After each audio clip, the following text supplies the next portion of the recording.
There we go. Excellent, excellent. Well, good morning, and thank you so much for joining us on a Monday. We're really excited to present this professional development to you, and we really understand that fourth grade standards changed pretty significantly with the new adoption.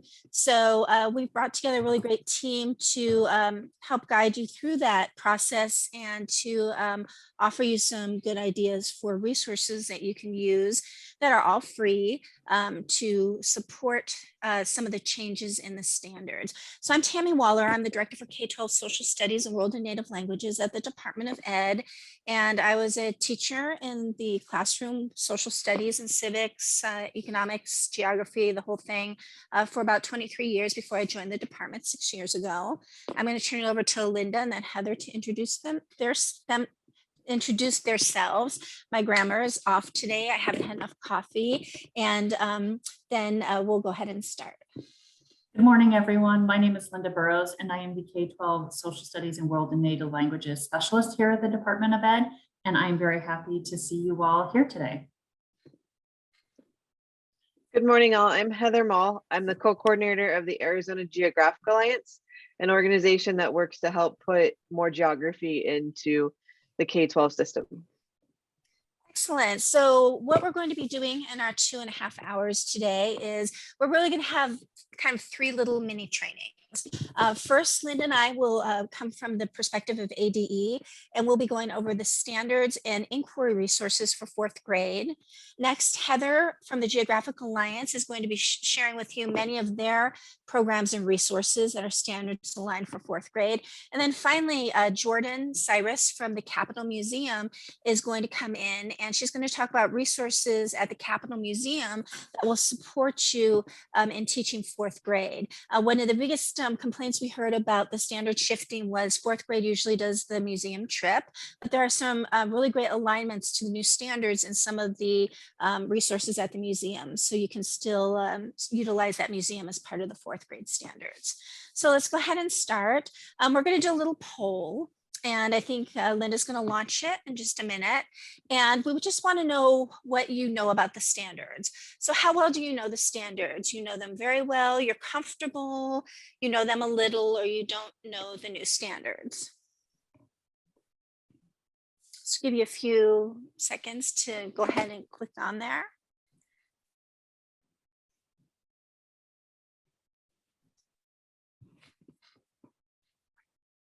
All right, looks like we've got just about everyone answered. So here I will show the results. Here we go.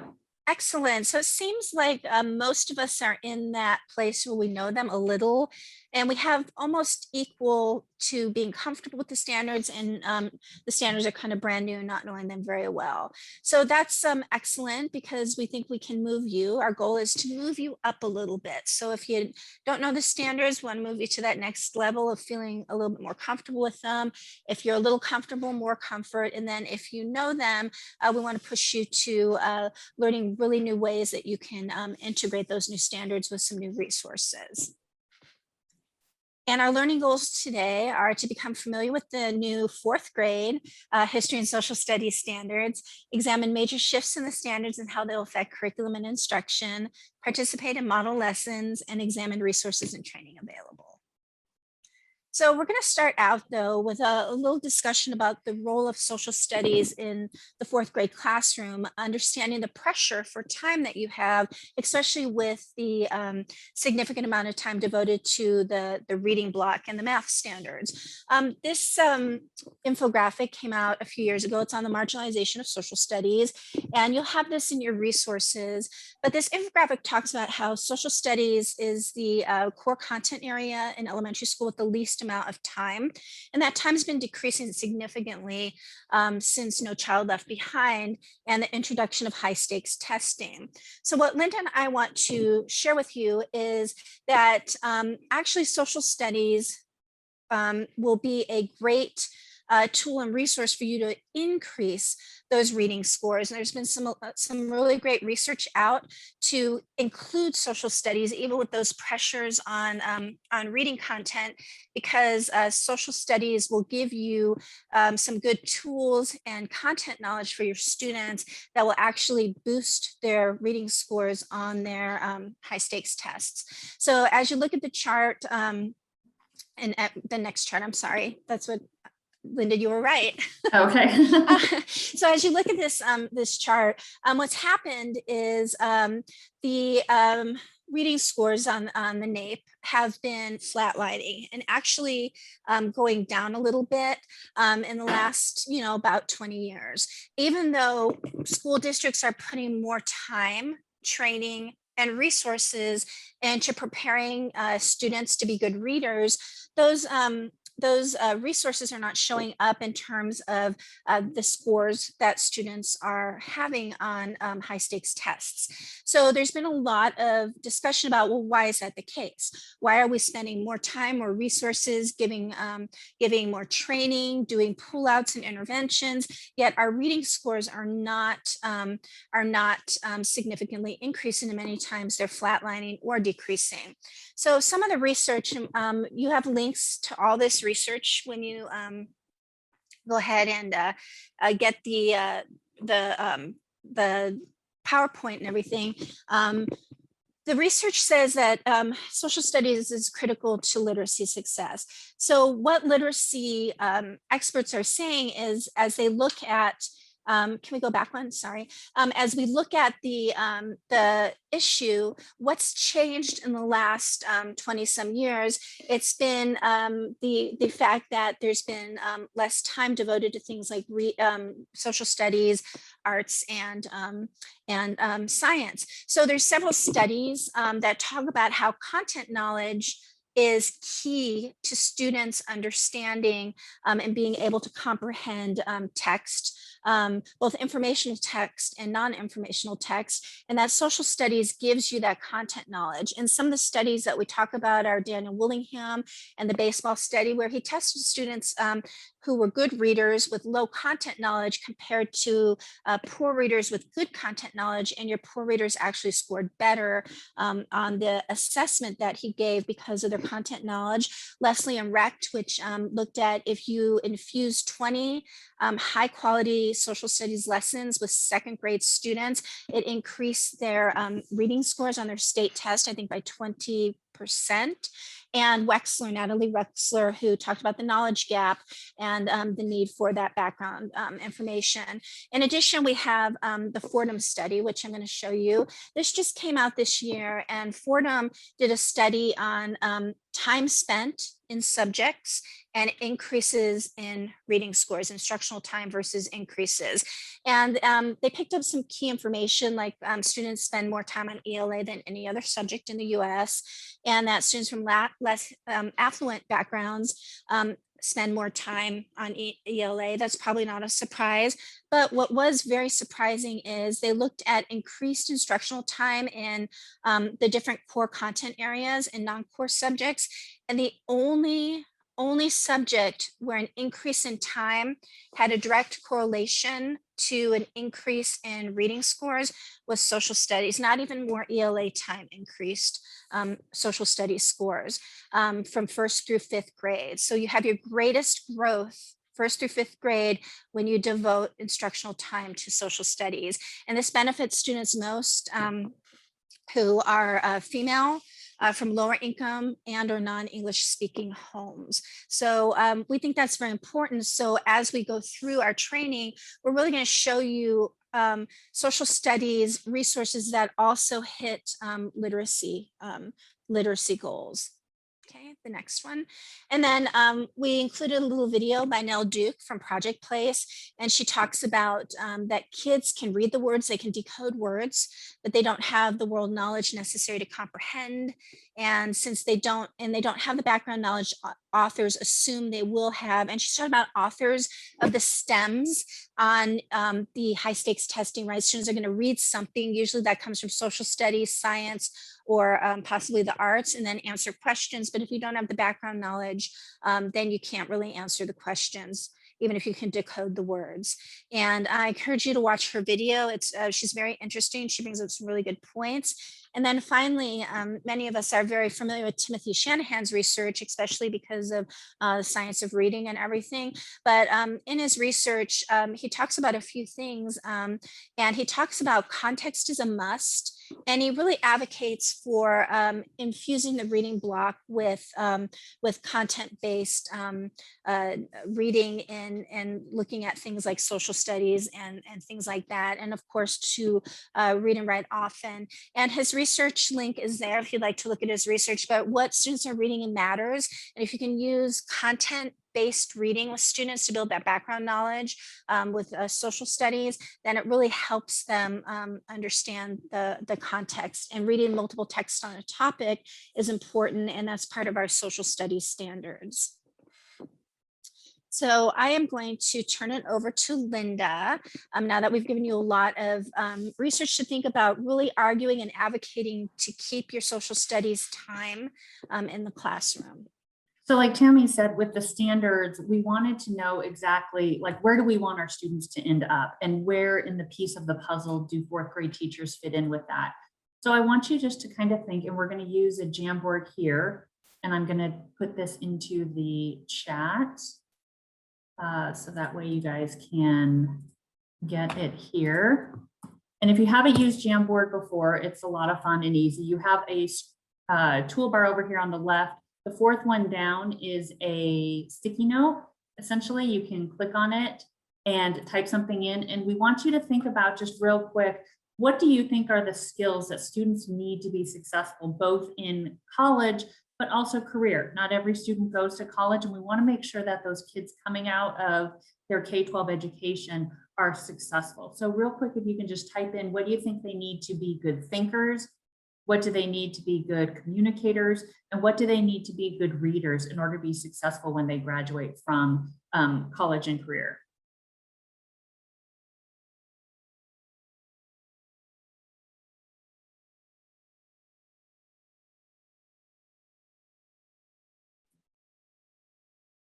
Deciphering information, yes. Open minds, I love that, absolutely. Problem solving, how to communicate with others, yes. Practice, that's a good one too. Ability to explain your thinking, I love that. Research effectively and efficiently, yeah. Media literacy, knowing where they're getting their evidence from.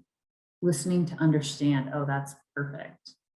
Curiosity, collaboration, fluency and comprehension. Oh, you guys have got great ideas here. Reading, ability to make connections between ideas. Confidence, oh, fantastic. Working as a group. Independence, resiliency, oh, another good one. Cultural understanding, I love that. Ability to do research. If you can't get into the Jamboard, feel free to type in your ideas in the chat. That's also another option since we have such a big group today too. Navigating disagreement, perfect. Oh my gosh, that's a great one. Flexibility, reading to learn. Yes, I love it. Confidence, a wide range, right? Perseverance, yeah, don't give up, definitely. Willing to determine if information is good. Yes, in fact, we do have a media literacy training coming up as another S5 seminar.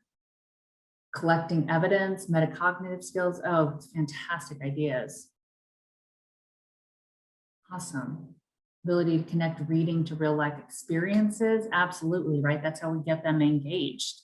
Why does this matter? Care for community. Oh, that's a good one too. Stamina. Fantastic. We have perseverance in the chat. Yes. Time management. Yep, that's a good one too. Awesome. Okay, I'm going to go back to the PowerPoint here. And essentially what you guys have come up with is exactly what, research shows us, right? We want students to think analytically, by posing and framing questions, looking at things like cause and effect, change in continuity, making inferences, right? That gets from the variety of sources, Using grade level vocabulary, absolutely, right? We want them to be able to do that and make those connections and push themselves. We also want students to read widely and critically, which is another one that you guys said. I'm not going to read this, but ideas like identifying and comparing, looking at secondary sources, discerning subtext is another huge skill we want kids to be successful at. We also want them to communicate cogently, right? We want them to make an argument, but use evidence-based arguments. We want them to look at multiple perspectives, both sides of the issue, and also look at diverse types of writings and make those conversations with them. So this kind of gets us to there are two quotes by Sam Weinberg, who is a professor out of Stanford that I love. And the first quote, which I think really defines our standards well, is that our job as teachers, right, is not to give kids the answers, but our job is to give them problems to solve and then the tools they need to solve them. And that's really what our new standards do. We do have some shifts and changes that we want to go through. One, which we'll go a little bit more in depth, is that really our standards now have a clear progression from K through 12. We have anchor standards now, which we'll be going over with you, the focus on inquiry, and the idea that the skill level and complexity increases at each grade level. So we are asking kindergartners and fourth graders and eighth graders to think critically and use inquiry, but we're doing it at that grade level appropriate manner in a way that does kind of push them to the next level and get them thinking. We did have some actual content kind of changes, which I know teaching fourth grade, you guys are all aware of, but the ones that really apply to you are the fact that history standards are the same regardless whether you teach US or not. Econ is now, and personal finance is now required to be taught K-12, and that's a little daunting, which we do have some great resources for you to teach that, because if you were like me, you didn't take an economics class in college, so you're going to have to learn that on your own, and there are plenty of places to go that have ready-made lessons that are fantastic.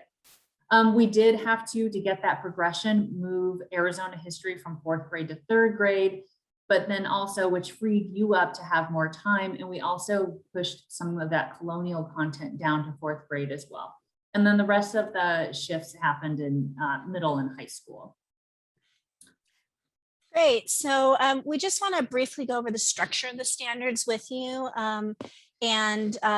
We will then be going into some examples of lessons that you can use.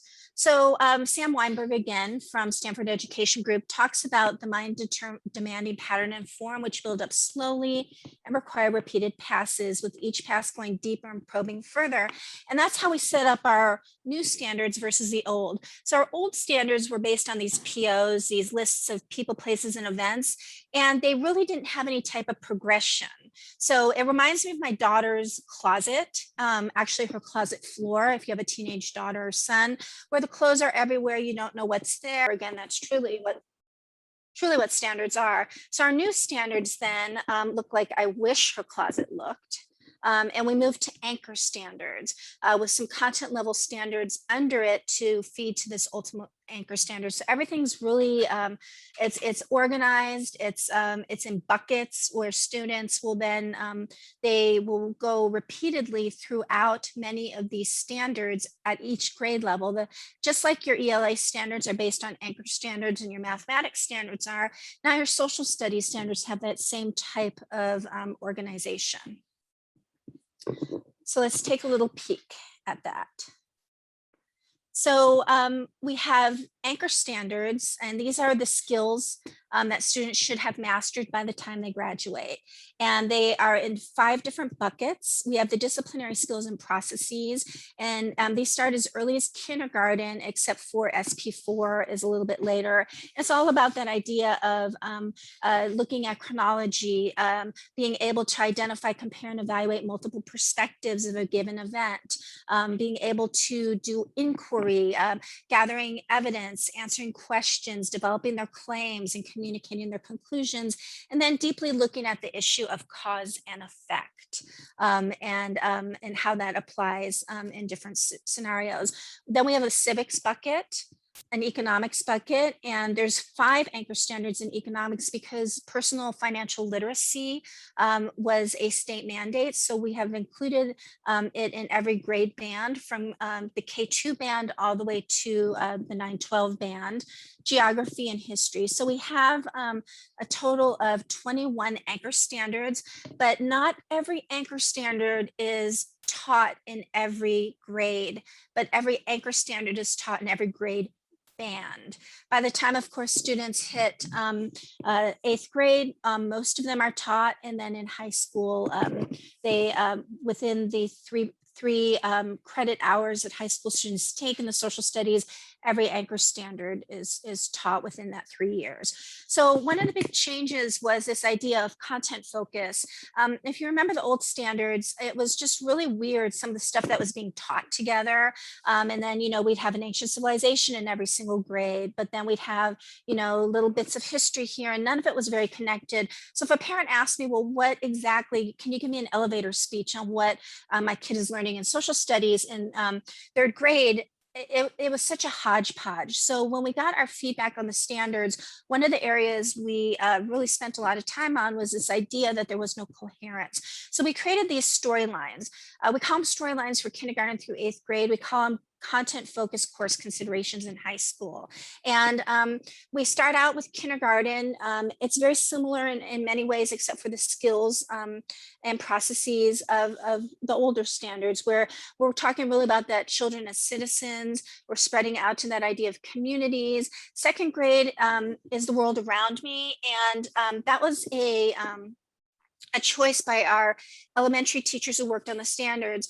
2nd grade is a really intense year for reading, and they wanted to be able to have some flexibility in their reading programs. So using the 2nd grade standards, you could take any content that would be in your reading program, and you could then apply it with a geographic lens, a historical lens, a civics lens. 3rd grade is Arizona Studies. 4th grade, which is your grade, is regions and cultures of the Americas. So you're looking at pre-contact Americas through European settlement, starting to go into about to the eve of the American Revolution, because that really is exploration. And then 5th grade picks up with that American Revolution, looking at some United States studies up through industrialism. 6th, 7th, and 8th grade then have their own band where they're looking globally. For 6th grade, then 7th grade is integrating the US history and what's happening in the world at the same time together. So it's an integrated global studies. And 8th grade is an idea of civic citizenship and civic engagement in today's society. So students now are looking at the history and economics and geography as it relates to constitutional ideas. There's a vertical articulation, and we just want to illustrate it using 2 anchor standards. So anchor standard number 1 is that chronological reasoning standard, and looking at the similarities and differences between historical periods, past and present. So in 1st grade, students are going to put important life events in chronological order on a timeline. In 4th grade, they're going to create and use chronological sequencing of events to compare developments that have happened at the same time. So you might be looking at exploration into North America at the same time, looking at it from the French, the Spanish, and the British, and then of course the indigenous experience. Anchor standard G1 is looking at geographic representation and tools to help individuals understand their world. So in 1st grade, you're using and constructing maps, graphs, and other representations of familiar and unfamiliar places in the world and locating physical and human features. In 4th grade, you're using and constructing maps and graphs to represent changes in the Americas over time. So you're looking at your time period and those big pieces of content, and you're using geographical representations to help students understand that.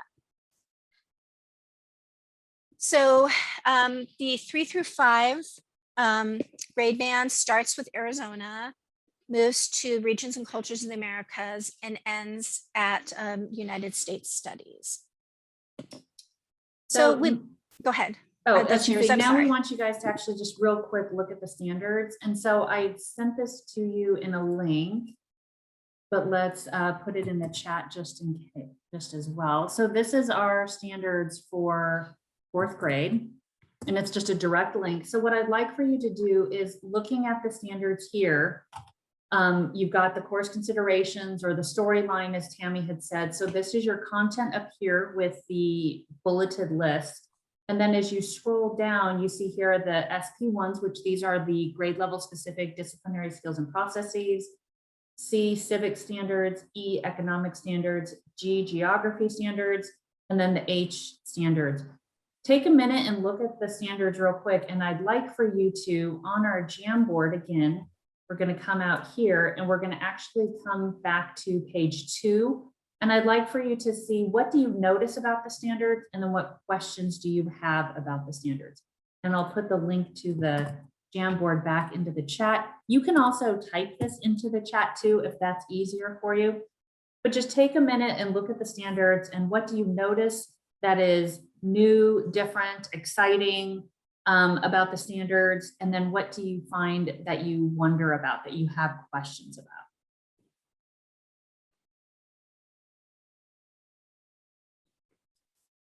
And to click on to, when you get into the Jamboard, up here are the little arrows.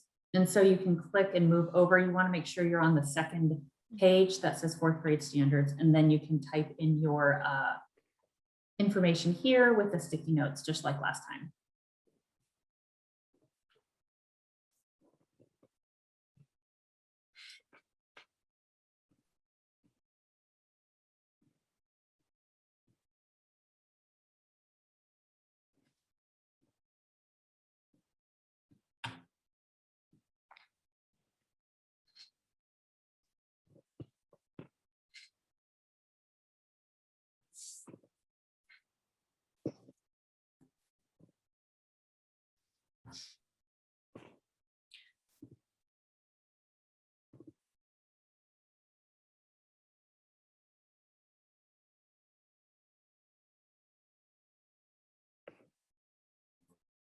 So for me, one thing that I noticed real quick with the standards is that they look, like Tammy had mentioned earlier, very different. It's not a checklist.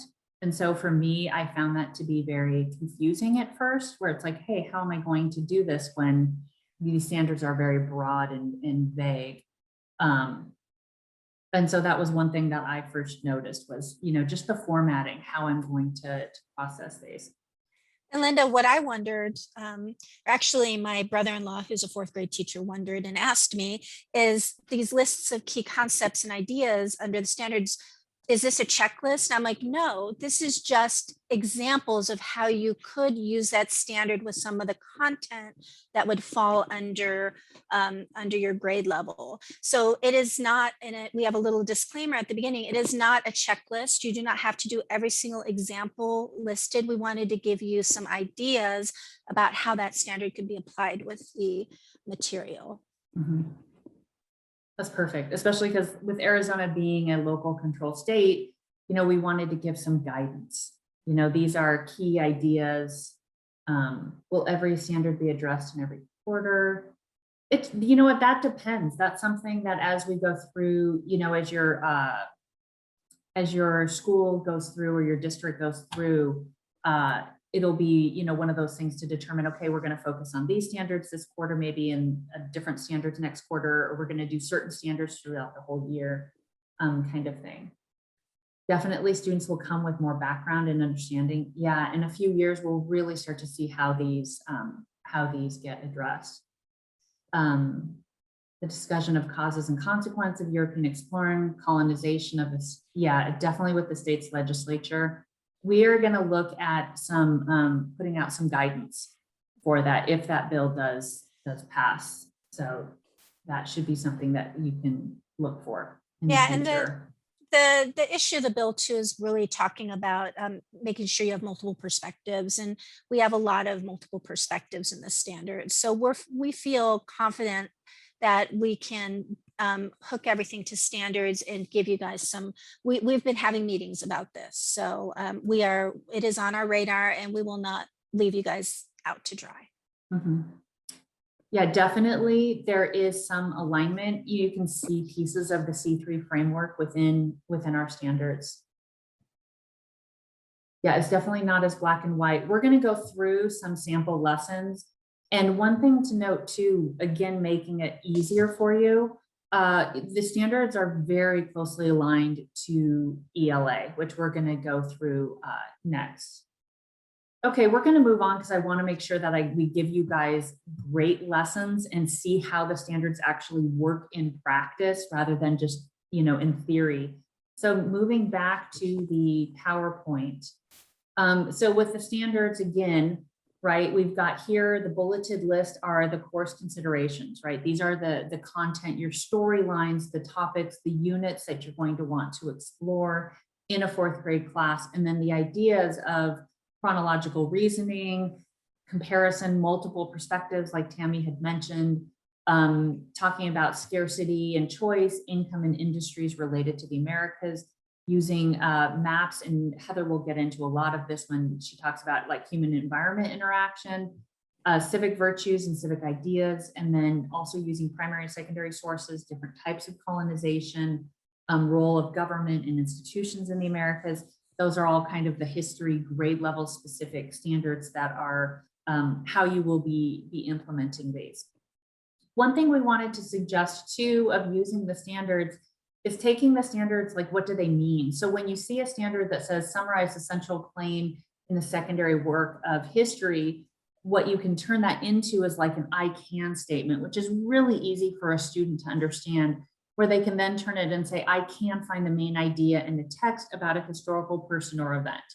Or taking a standard that says generate questions about multiple historical sources, their relationships to events and developments in the America. I can ask questions about a picture. Or comparing life in sporadic historical time period. I can learn what life was like for how families during the colonial period and how it's both the same and different for families today. So those are ways that you can take these kind of general broad standards and turn them into great I can statements. We wanted to also show you again kind of that comparison. So here I've taken the anchor standards in social studies and the anchor standards in ELA with regards to reading. And if you look at how these are, social studies asks you to evaluate arguments, ELA does the same. Determine the main idea, identify and analyze evidence. ELA asks us to determine the main idea and make logical references. So it's almost the exact same wording, which was very purposeful on our part. We did our standards about 3 years after ELA, and we wanted to make sure that they were tied closely together. Both asked to identify and evaluate information using difficult texts. Now, when we look at the reading standards, social studies also again asks you to make an argument using evidence. ELA asks you to write an argument using reasoning and evidence. Again, almost the same wording. Both ask us to use technology. Social studies asks you to tell a story, where ELA wants you to write narratives. Both subjects want you to gather multiple sources. Communicating standards for social studies wants you to collaborate with diverse partners, design and deliver presentations, using multiple modes of communication. And again, ELA wants you to collaborate with diverse partners as well, design and deliver presentations, evaluating point of view, and using multiple forms of media. So in the chat, what do you think are some common threads that you just saw in those last few slides with regards to ELA? You can just type those into the chat for me. Overlap, yep. Communication skills, perfect. Collaboration, multiple sources, yep, lots of overlap. And so that gets back to what Tammy had mentioned earlier with Shanahan's research of eliminating the reading block, where we don't want you to do your reading stuff. Okay, we're going to put away the reading and now we're going to take out our social studies.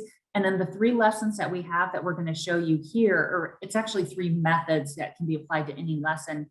It really is that idea that you're using both social studies and ELA at the same time, killing 2 birds with 1 stone, making your lives much more easier in the fact that you're getting all that good background content knowledge that Nell Duke and others show that we have. So with that, I'm going to turn it over to Tammy to talk about inquiry and to show you our first batch of lessons.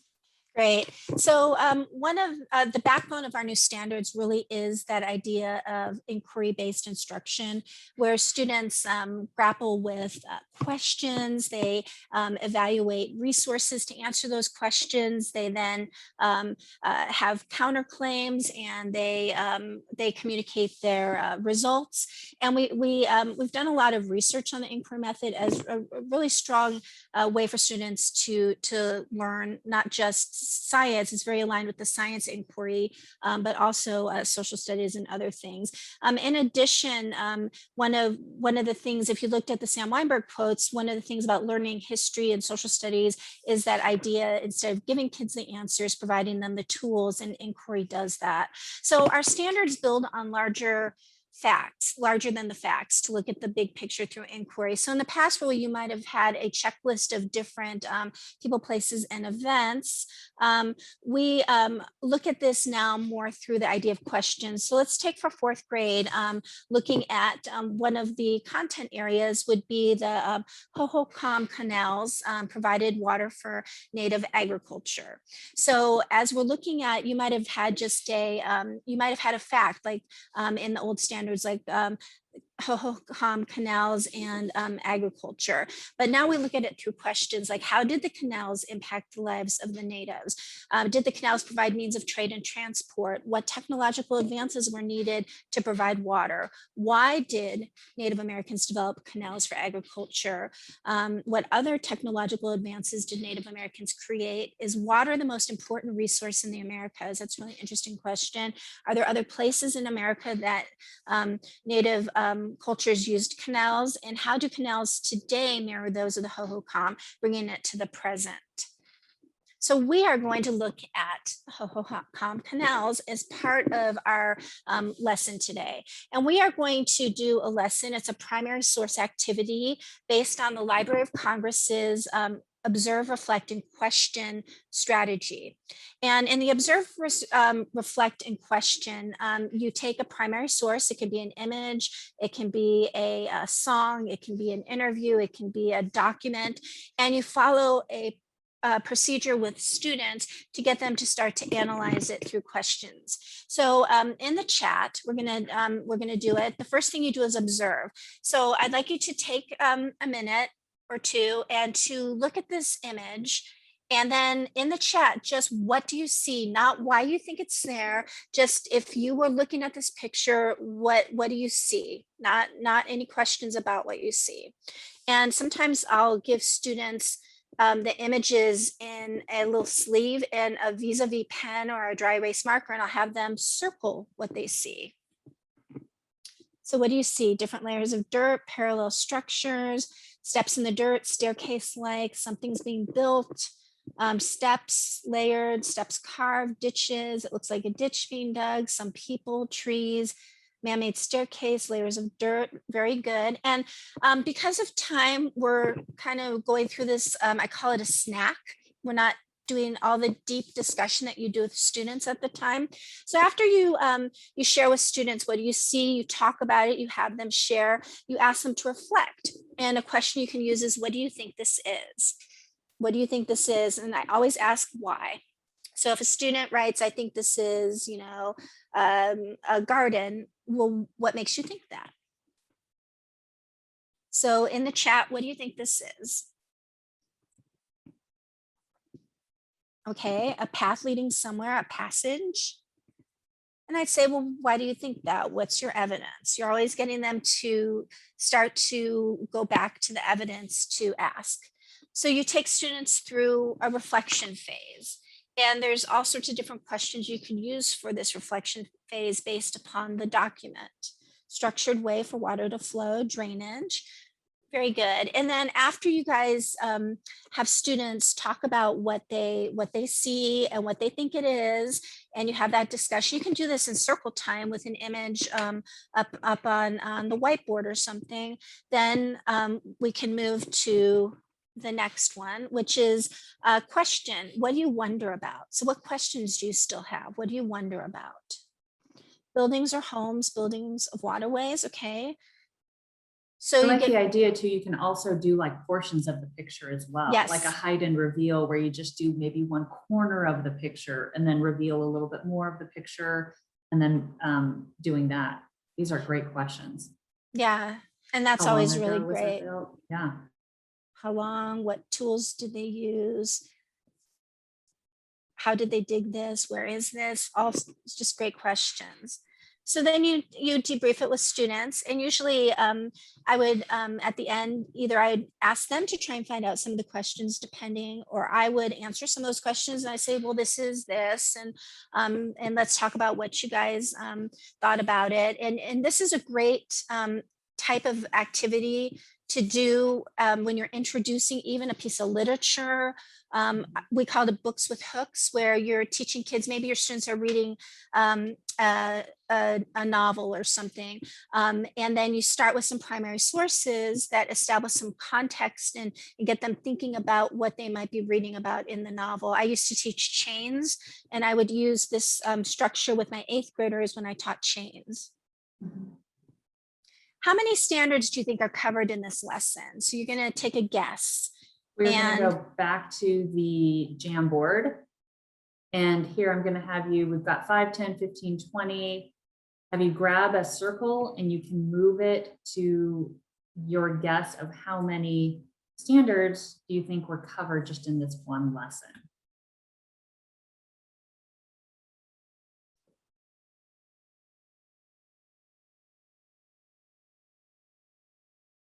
Just to show you some different ways of using Jamboard. Tammy and I have become big fans of Jamboard. And the nice thing too, you can download it and save it as a PDF up here. You can click and download something as a PDF, which is nice. If you want to save it as some kind of review or something like that, there's a lot of options for it. okay, so we've got 5 on the low end up to about 15 on the high end. Good. All right, let me go back. Should we do the big reveal? Yeah, big reveal is. Hey, so the big reveal is these are all the standards that are covered, just the social studies standards, and there's 17 of them, just by that one lesson. In addition, we have ELA standards that are covered. 11 ELA standards for 4th grade are also covered in this one activity that you can do with students, really showing you how so many of the standards, they build on each other and they overlap on the different lessons and strategies that you'll do. Okay, I'm going to turn it over to Linda now, and she's going to talk to you about some other examples that you can use. So another example to use is what's called the C3 inquiries. And these are inquiries that started off as a grant from the National Endowment for the Humanities for the state of New York. Other states have added to it, but these are ready to go inquiries that have primary sources that are excerpted already for the grade level. We suggest you search by topic, not by grade, because different states do teach different things at different grade levels. But here I wanted to show you what these look like, how valuable they are, and how many standards can be covered just from doing an inquiry. And again, these are all open education resources. So you can put use a little bit of this, you can use the whole thing of it, you can mash it up and make something new and adapt it specifically for those. How you would assess so many of the standards if you have them. What it is you basically, as you're looking at the formative assessments as the standards are going through, it's really are the kids understanding what the standards are about. So we'll show you what a summative assessment would look like with regards to that. So here's what they look like here. This is the template that the C3 uses. It always starts off with staging the question. So in this case, it has another image. And so in the chat, I'd like for you to answer this question. What questions could you prompt your students with to introduce this inquiry? So again, if we're asking the overall compelling question of what's the real story behind this purchase of Manhattan, using this question here, which is, it says the purchase of Manhattan Island by Peter Minuet in 1626. What kinds of questions could you use to ask the kids this?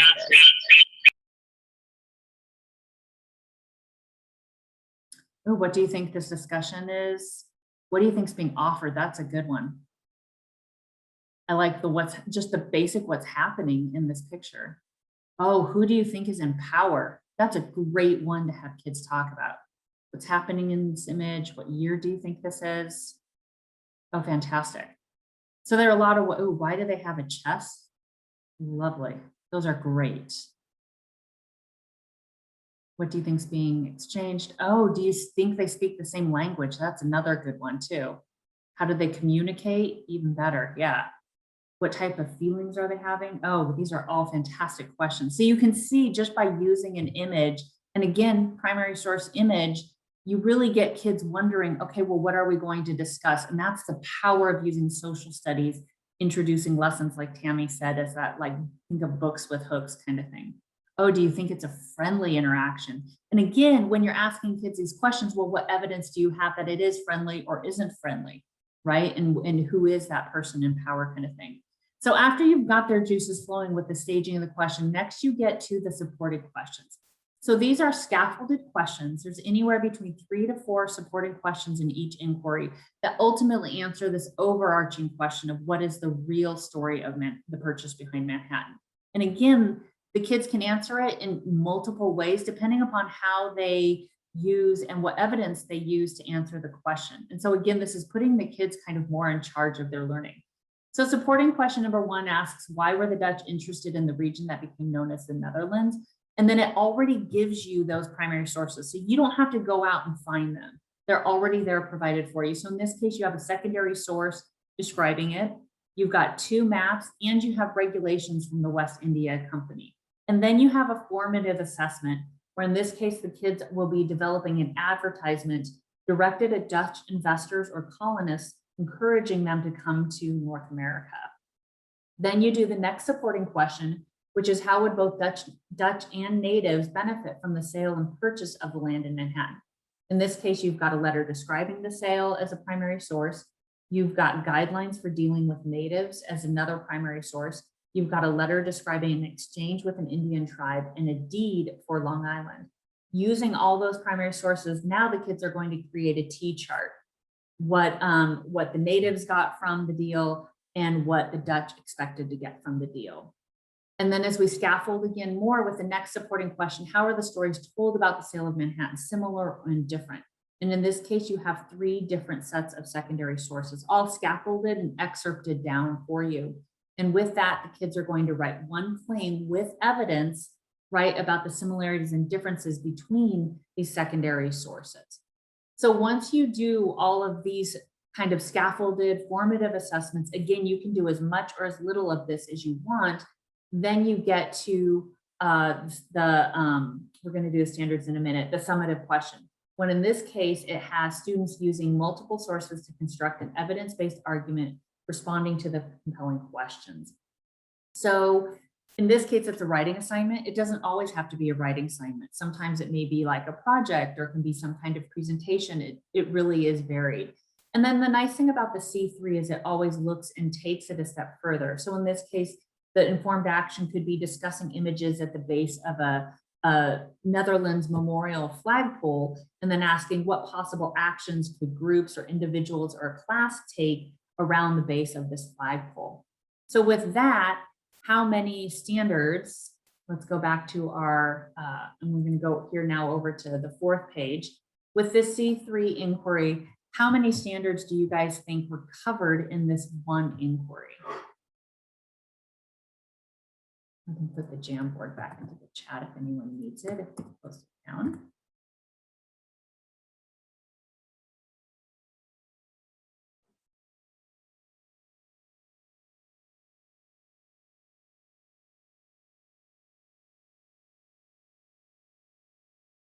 Definitely more on the higher end. Yeah. Perfect. I always like doing this because this is, I think, a great visual that kids can see. It's like, oh, everybody else. And, you know, you can either have it be anonymous or not, depending on if, you know, what your school rules are for kids on the internet. All right, so we look like we're in the 17 to 20 range. And I just use this structure of dragging the dots in a training where I had them do an agree or disagree, and they just drag their dots. That's a great idea too. Yeah, that's fantastic. So in this case, The story behind the purchase of Manhattan. Here are all the standards. And if you look, some of the standards are used again, like these SP inquiry standards, right? We're using those again. That's that repeated pass. And with each pass, the kids are getting better and better at doing it.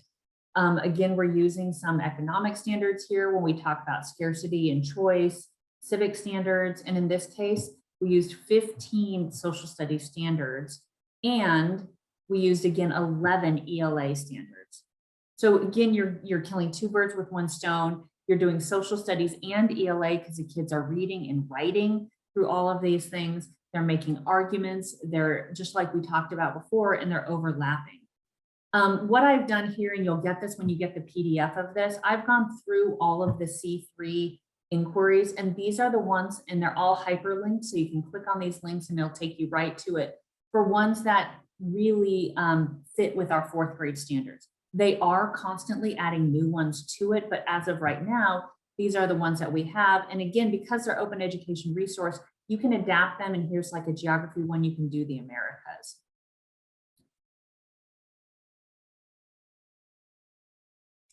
I was talking and I was muted.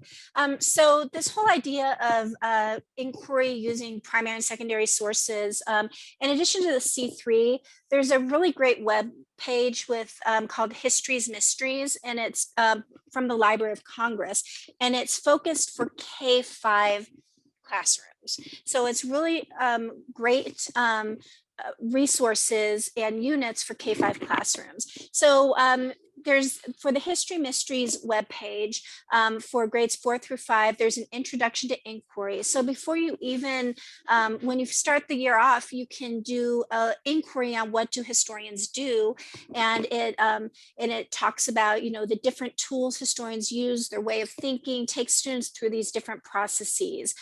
Then there is a unit on how do maps help us understand the world. What strategies did Native nations use to protect their sovereignty during the American Revolution? And then unit 5, this one is for grade 5, but you can use it in grade 4, because for grade 5, a lot of these sometimes are based on standards from other states, and some state may do slavery in grade 5. But for this one, we're looking at the issue of enslaved persons and their experiences in the Atlantic world. So these are, they add to this constantly. Educators write these with support from the Library of Congress, librarians to find the resources. And this is another place where you can find inquiry-based resources that are grade appropriate, standards align, and you could use one mystery or you can do all 4 mysteries in the unit. It's up to you to determine what you want to do with your students. And again, these will all be hyperlinked, so you can go out there and investigate and see what there is. Another great resource we wanted to share with you guys was a site called Native Knowledge 360, because part of teaching about the Americas is teaching about all of the Native communities with the Americas. So the nice thing with 4th grade now is not only do you get to teach about Arizona Native societies, you also get to teach about, you know, the Pacific Northwest and the middle states and the plains and the, you know, Iroquois Nation. You get to teach about all of those great societies. And this is done through the Smithsonian Institute. And they have many lessons out there. Again, open education resource, so you can do as much or little of them as you want. And these are all some of the ones that I found that would apply for 4th grade. Some of them might need to be adapted. So the Native Beads, the Pacific Northwest. I like this one, the Living in Maya Time, which would be great because you're getting in some math skills again. So again, getting rid of that reading block and doing social studies and math together, not something that you would necessarily think of. Looking at multiple perspectives, like what does Thanksgiving mean to Native Americans? So these are some of these sites, but I wanted to show you what they kind of look like. So this is the Inka Road Trip one that we're going to go through. So basically you're creating a road trip through the Smithsonian Museum exhibit, and the exhibit is all online so you can see it. Again, this is linked. It's all about how the Incas built this empire using bridges and roads. So it's fantastic that you can apply this to today. Well, how are our bridges and roads constructed and what's going on with it? The student guide here, and again, this is linked.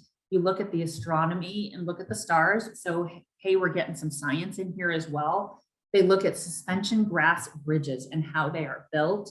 They look at weather in the rainforest.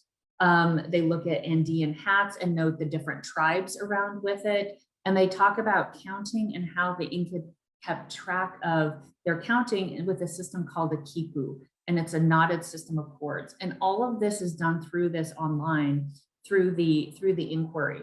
It's got a teacher's guide where you have a compelling question, much like the C3. And then this one is, why would the Inca build such roads? And then you've got maps and images too. So there's a lot going on with it. And then if you take it a step further, and I always find educating myself is as important. And so I was just out Googling and I found this just real quick video here, which let's see, I'm not sure if I have, let's see, screen sharing, if I turned on the sound. Let's see here. Let's optimize. Let me share my sound. There we go. Those emotions, oh, they were put on hold by time, by careers. I'm just going to show you Spanish. It's fantastic even if you're not in a dual language immersion, you're exposing them to language learning, which is great. So just out of curiosity, and this one we'll just type it in the chat, how many standards do you think by doing this lesson, how many standards do you think we covered?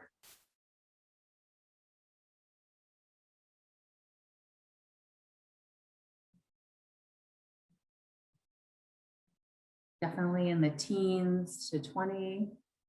Good. All right. So just if you do this one lesson here, and I didn't do the math. Oops, my little things are messed up. So we did 14 social studies standards, 7 English standards, and seven science standards. And that's just going real quick over what that is. Another great one with this is there are more Native American resources. And so we find that this is kind of a sticky area for teachers to teach in, and especially how do you address this properly? What kinds of things do you say? You don't want to cause any difficulties for students. And so we found some other resources here for you that deal with teaching Native Americans. So there's one here, the 7th Generation Games, great, where it's actually got games based on Native American stories and heritage. Another one here is a link to Native American children's literature that is actually curated by the Native American Council for children. And then also, I love this here, tips for teachers on how to teach Native American issues. What things to say, what maybe not to say, how to approach things, how to make sure you're doing honor and justice to those students. Also, we've got the Native American Heritage Month, which has resources where you can find pictures and images from the Library of Congress, the National Archives, National Endowment for the Humanities. They've got links to National Park Service, which is great. The Smithsonian. So like, for example, my husband and I went to Silver City, New Mexico, and we went out there and there's a Puebloan culture out in Silver City, New Mexico. So we went to this national park, took pictures, used those pictures and images of it and compare it to other maybe Puebloan people all around. And then I like this here, this article, what every teacher should know to teach Native American students, which also looks at it from their point of view. So these are resources for you to peruse later. And then the last type of lesson that we wanted to go with, and I'm going to go real quick because I'm getting into Heather's time, is what's called a QFT, or the question formulation technique. And so again, this is what we can do with any kind of primary source. So in this case, I've taken a picture of a slave ship. And so you first start with QFT, if you're unfamiliar with it, is you want kids to produce questions. And it's all about producing as many questions as you can. Yeah, Walnut Canyon is great. And that's like, you know, do that and then compare like Tuzagut or compare some of the other ones around. It's fantastic to do what you need. But you don't stop to ask questions. So you just have kids write down every question as it's stated. If they make a statement, you make them change that into a question. So let's just do this one part of this inquiry real quick here. And just what are some questions that you think kids would have when they see this primary source image? So if you can type those into the chat for me, I'd appreciate it.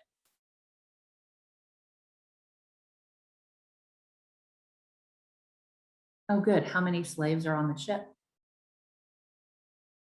How many people did it fit?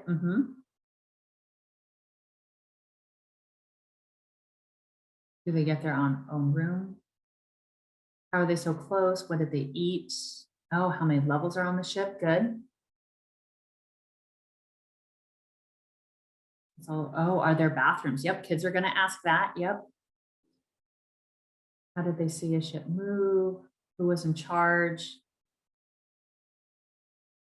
Absolutely. So you've got here like a top level, you've got cross sections here so you can see all of these levels here. And that when you look at this primary source, it actually does have a description below it, which I just cut off so that way we could see the picture better, where it actually does take and say what O is, what M, what N, and it actually says what each one of those letters are. But that's the idea. You want the kids to just come up with as many questions as they possibly can. Then the next part of this inquiry would be improving the questions. So you look at these questions and have the kids maybe in groups of paired kids or looking at, questions in small groups, improving those questions, categorizing them. Are they open-ended questions? Are they closed-ended questions? Listing advantages and disadvantages to each questions. Yeah, teaching on a reservation is tricky. Read that article on what teachers should think about when they teach Native American students, because it is really easy. Emotions are high. And yeah, like you said, just right now, they found with the Indian boarding schools in Canada, they're finding these mass graves where hundreds of Native students were buried. And so there's a lot of trauma, resentment, anger. There's a lot of emotion tied with things like that. So yeah, it's definitely something. And with slavery too, for that matter, if your students know maybe that they descended from slaves, there's going to be feelings like that you're going to have to deal with. And that's where asking these questions and creating that safe environment is really key and crucial. And having kids look at that, right? And so after kids improve their questions and look at them close-ended or open-ended ones, looking at advantages and disadvantages, then you want them to strategize their questions. And so you strategize their questions, prioritizing their questions, circling the 3 most important questions, maybe categorizing them. Let me just try and stop the share and then I'll start it again here and see maybe if that helps people see it better. There we go. And so you help students really then write and research for some kind of final assessment or that you have that goes with this question. So I find this to be a really good way to introduce sometimes difficult subjects because it gives kids those questions that they can then ask, right? Is everyone seeing the screen now or not?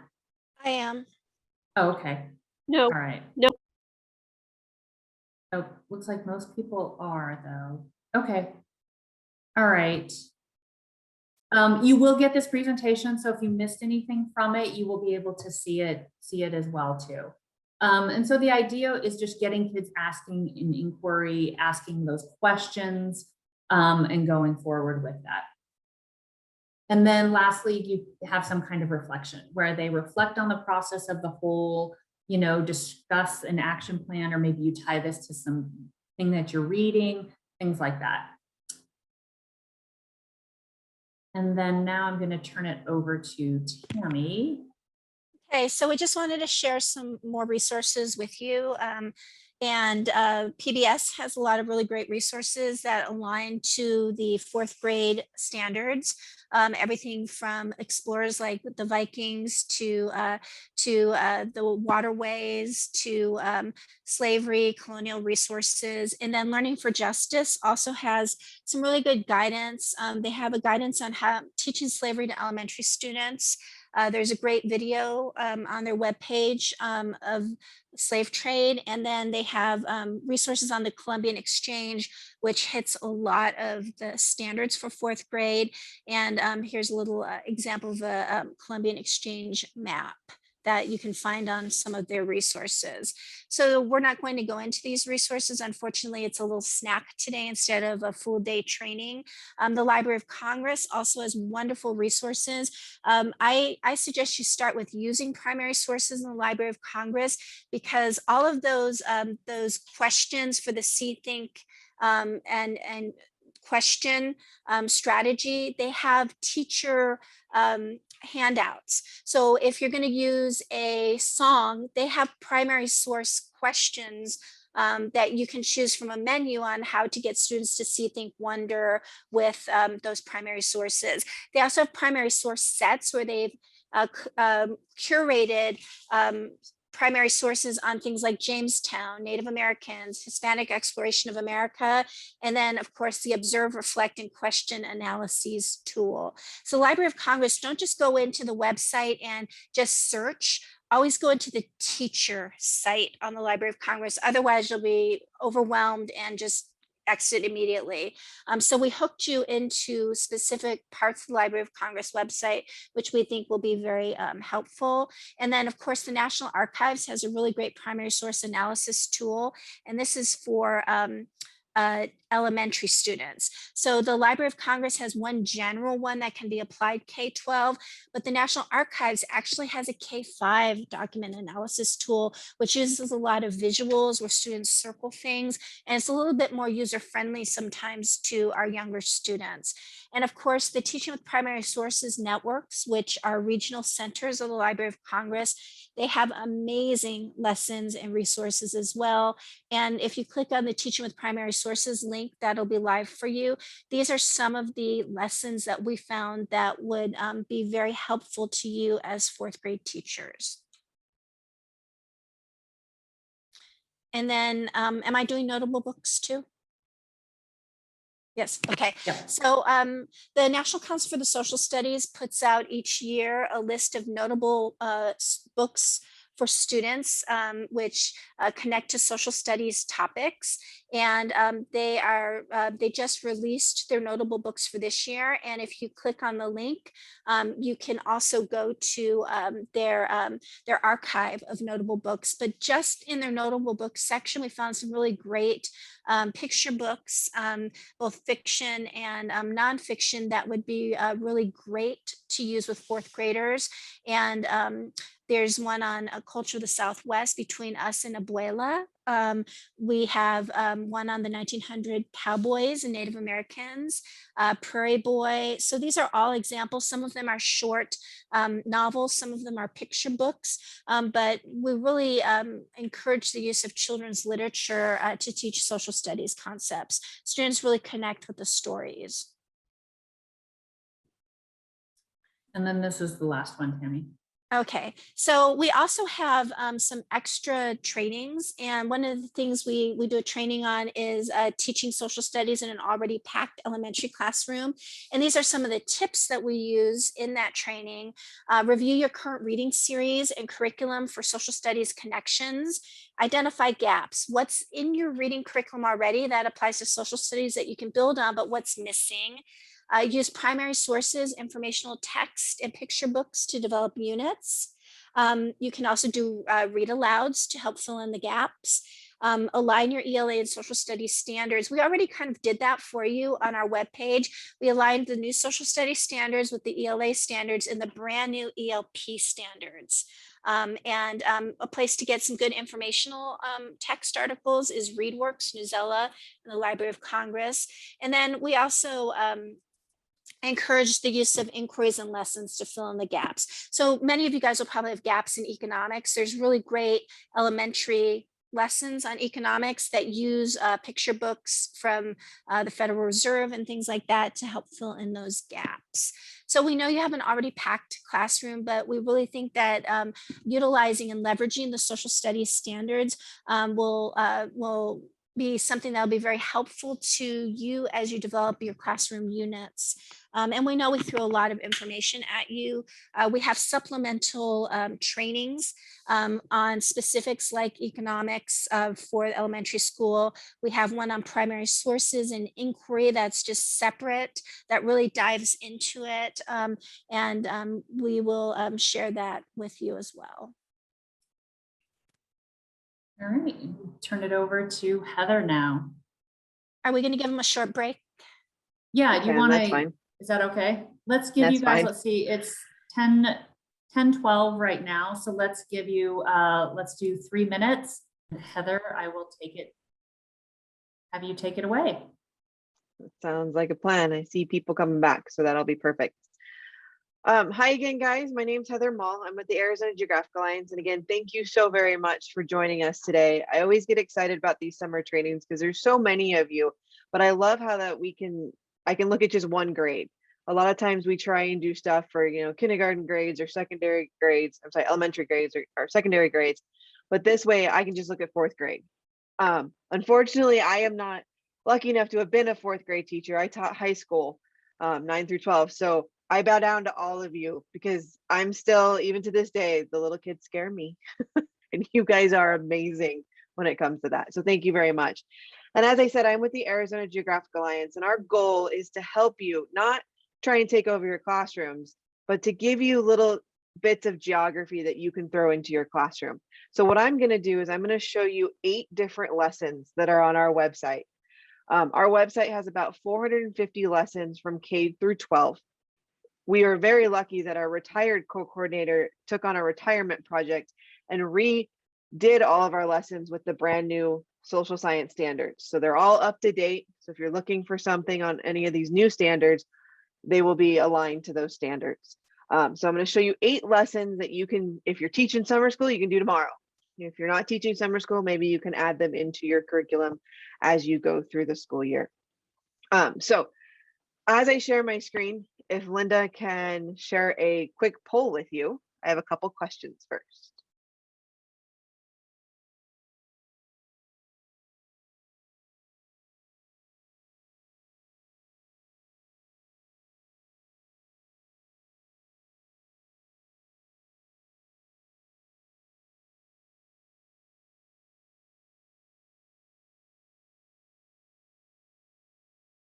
Some awesome answers. So about 63% of you have not heard of us. So I'm hopeful that after my spiel today, you're going to take away some information, which means a large majority of you have never used a lesson from our website. And then I'm excited to see that a lot of you are returning to 4th grade, but for those of you starting new, welcome. It's going to be awesome. So as I said, I have 8 different lessons for you today. And what I'm going to do is just give you a very small snapshot. But all of these lessons are accessible on the website, and I'll show you how that will give you all the information that you need. So bear with me as I get my screen up and running into present mode. And can I get verification? What are you currently seeing? Are you seeing the presenter mode? We're seeing the presenter mode. There we go. There you we should go. now just Perfect. see the presentation. Yep. Perfect. Always those tricks of the trade, right? Alrighty. So hopefully you're going to look at these lessons. These are lessons based on the standards, which are the regions and cultures of the Americas. So looking at these different lessons. So I'm just going to dive right in. Our first lesson is about the different revolutions that were out there. So the title is called, You Say You Want a Revolution, Comparing Colonial Revolutions to the New World. And this is by one of our teacher consultants, written a few years ago. And what you basically start with in this lesson plan is she actually starts out with a song. It gets the kids moving, gets them excited. But then there's a line in this song about, you say you want a revolution, we all want to change the world. And so you discuss that idea with the students about what a revolution is. And then they pull out a map, because a lot of people think geography is just about maps. But please understand, there is so much more to geography than just looking at maps.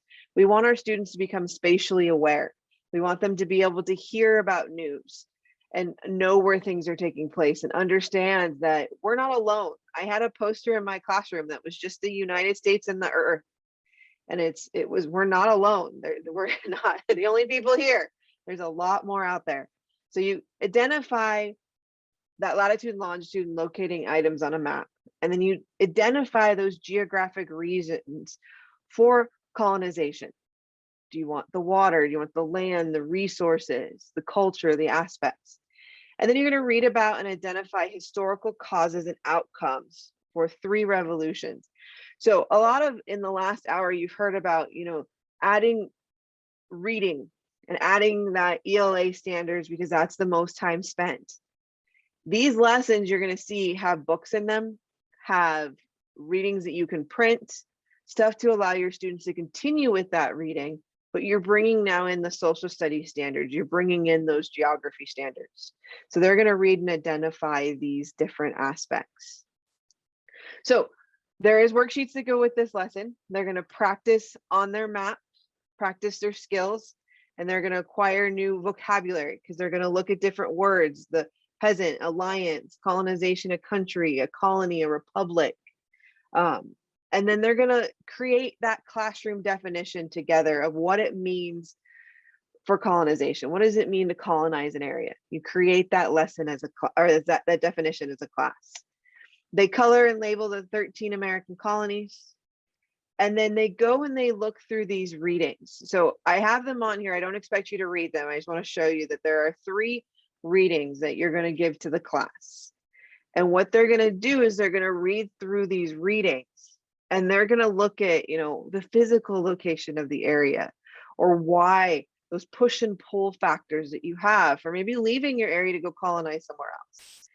And then at the very end of this lesson, they're going to be looking at writing a letter. So if you look, the products that they're going to get from this lesson are practicing those map skills, acquiring new vocabulary, building reading comprehension, because as I said, you're going to get these 3 readings in the lesson, and you can have them, color code it, underline, close read, whatever you'd like to do in your class. And then they're going to have a writing prompt for an assessment. They're actually going to write a letter as if they're a new member of that colony. And they have to look at, that colony that they're from, mention the colony that their cousin, because they're writing to their cousin is at, or a friend is at, identify 2 reasons for moving to it, and then make sure it's in a friendly letter format. But this will be the products. This is the assessment of that lesson. Okay, so very simple, to the point, examining those 3 different things. So if you would, in the chat, let me know what you think. If you would use this lesson. I gotta open my chat. And please don't be afraid. You don't have to say yes. You can definitely say no. No pressure. I understand. I'm throwing 8 of them at you, but I love seeing the yes. It's good. And I'm going to show you. If you look, there's the title of the lesson at the very top. So if you see a lesson in my 8 of them that you like, write down either the author's name or the title or both, and I'll show you the quick way to search our resources. Yes, Susan, writing has. I notice sometimes I even don't write as much as I used to, and you lose those skills.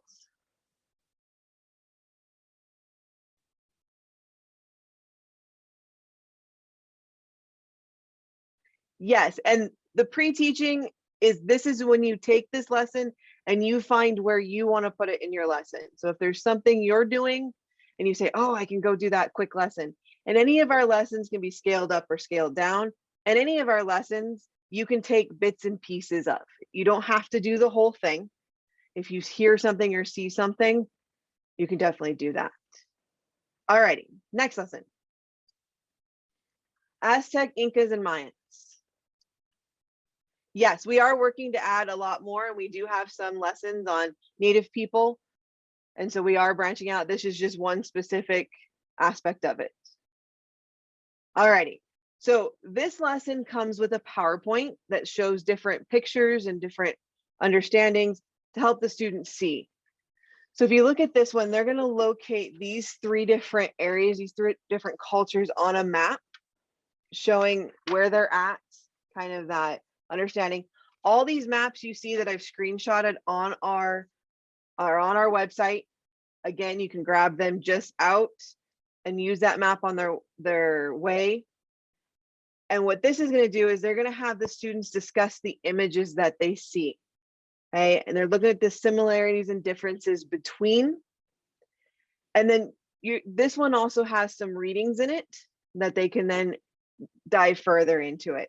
So I want to show you is I'm going to go through a little bit of just the PowerPoint that is provided by the author of this lesson. That's going to help you kind of explain some things and see some things as we go.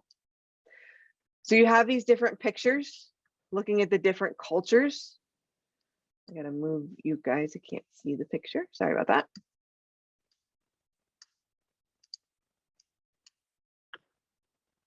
And then, so different architecture, got some food, tools.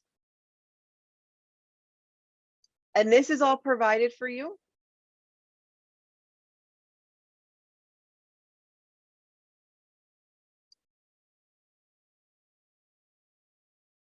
Has anybody ever visited these places? Because I would love to see some of these pyramids, some of these magical places. I've been to Chichen Itza down in the Yucatan, and it is truly amazing just like that. Yeah, that's where I've been. It's crazy. You can't climb on it anymore, but there are other pyramids in the Yucatan that you still can go up to. There was one Koba that we went to, and it was, again, using your travels, right? Bring it home and use them in your classroom. Right, and if you're lucky enough to have, you can add your own pictures. I bet you your kiddos would love to see a picture of you in front of it. I mean, that would be awesome. But yeah, so there's these PowerPoints that show this different aspects. Thank you, Linda, for putting our website up there. But they're taking these and they're looking at, so they're going to be given a worksheet, and I've actually put the one up here with the key, but they're going to look at where that location of that civilization existed. And they're going to look at the food that is grown in there, the trade items, and any other interesting facts that they want to do.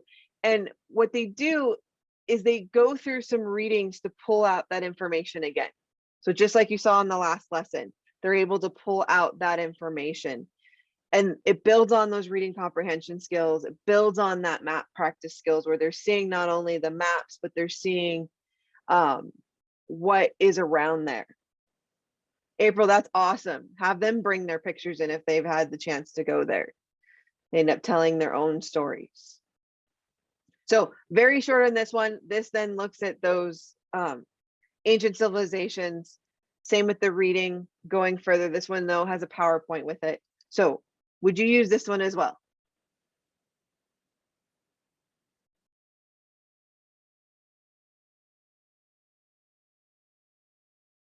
Wonderful to see so many yeses. Great intro. Yes, that would be. Wonderful. All right, so that's two of them. Ready for the third? All righty, the third one gives us a little traveling in Peru.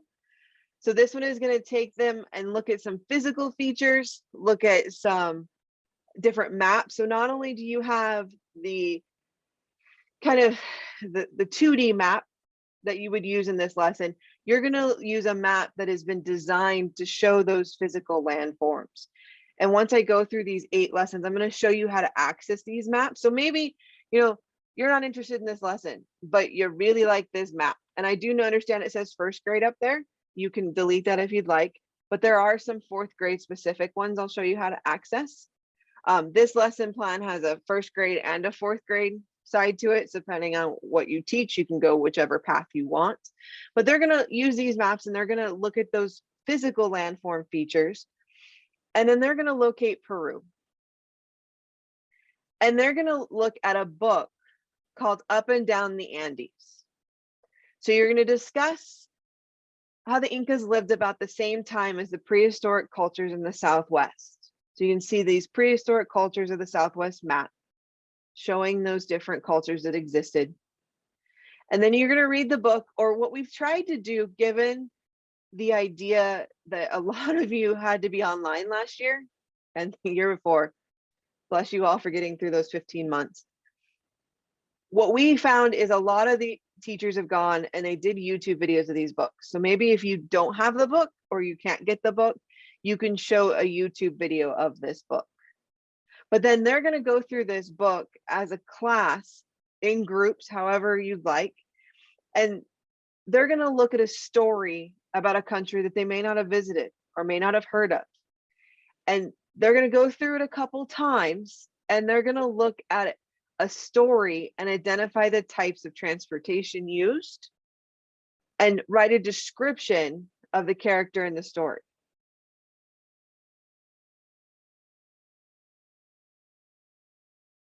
So when they do that, they're going to take this aspect of it and look to what transportation, what pathway they're going to do. Thank you, Dawn. We are actually going back through our maps and lessons and updating our terminology. As this organization has been around for about 25 to 30 years, we are in the process of updating and redoing some of our naming ties. So thank you for that information. I appreciate it, Dawn. Alrighty, so what products you're going to get out of this lesson is looking at information on a map. So not only are they looking at that world map, they're looking at the Peru map. This was actually drawn by the author, and they're going to look at the different locations that they traveled while they go through that book. And they're going to compare ways diverse peoples live, and they're going to identify the sequence of events and describe a character in the story. So, same question I keep giving you. What do you think? You guys going to do it?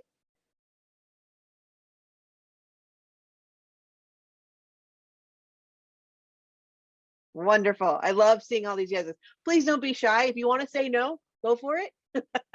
I understand not all of them are something that you can put into your classroom. I know some districts are a lot stricter, but we're hopeful that just a little portion or a little bit of it could be used in your classroom. Yes, graphic organizers. And some of these lessons I'm going to show you, you're going to have a couple graphic organizers, like they're antiquated Venn diagram. We do need to update to some new of the graphic organizers, and I like the idea with the circle map. Alrighty, so the next one is, what if there were no trees? And the title of this lesson just scares me, because I know we live in Arizona, we don't have trees. I lived in Minnesota for 3 years, froze, because I'm an Arizona native, went to Minnesota and was like, oh, it's cold. How do you do this on a yearly basis? And they had so many trees. And just to think about the idea of there's no trees. I mean, being out the plains, and what do we use? I mean, we're hearing about a lumber shortage, new housing bills. You don't think about stuff that I can go to the lumber, Home Depot and get it. But what do you do if you don't have a Home Depot? What if you don't do if you can't go to the grocery store? So this lesson is called What If There Were No Trees? And they're going to discuss what people need from the environment to survive. Okay, what aspects do they look at? So when you go through this lesson, again, this lesson comes with a PowerPoint. And you want the students, you're going to have them go through it and say, okay, what do you see here? What are they using? What are they doing? But then you're going to have the students focus on 5 things. They're going to focus on shelter, food, fuel, clothing, and transportation. So the main things you need to survive. Okay, so a few things you're going to see. So they're going to look at the Great Plain tribes of North America that lived in a physical region known as a prairie. Ooh, it's a good one, Susan. Economics, because how do you get that food? How do you trade? So a prairie is a region of rolling hills and grassland with few trees, except for along rivers and streams.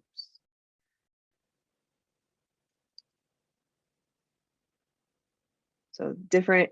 And I love showing this, as Tammy and Linda had said, if you look about how those primary sources and look at those pictures. I always know when I taught even high school, they always wanted to know what that scientist looked like. Or, do you have real pictures from that time? And so this seeing with their own eyes allows some of that understanding to exist. And to think that this group lives so far north in Canada. I've actually been privileged. I went to Yellowknife, which is pretty close to the Arctic Circle. And it was such a small town. Like, it took 15 minutes to drive from one end to the other. And just seeing that, because, this is just Yellowknife. They live on bedrock there. They didn't have water. The water they used in their homes had to be trucked in and filled up. And you had a little light on the side of your house that you turned on if you needed water, because they had to fill up your tank. It didn't just come from, from the ground and all that groundwater and all the pipes and all the, reservoirs we have. So knowing and thinking about they're the only people to live above what they call the tree line. So you think about, what if there's no trees? How do we build things? What do we do? And so this lesson takes them looking at these different aspects, what they build, what they make, driftwood or whalebone instead of just wood.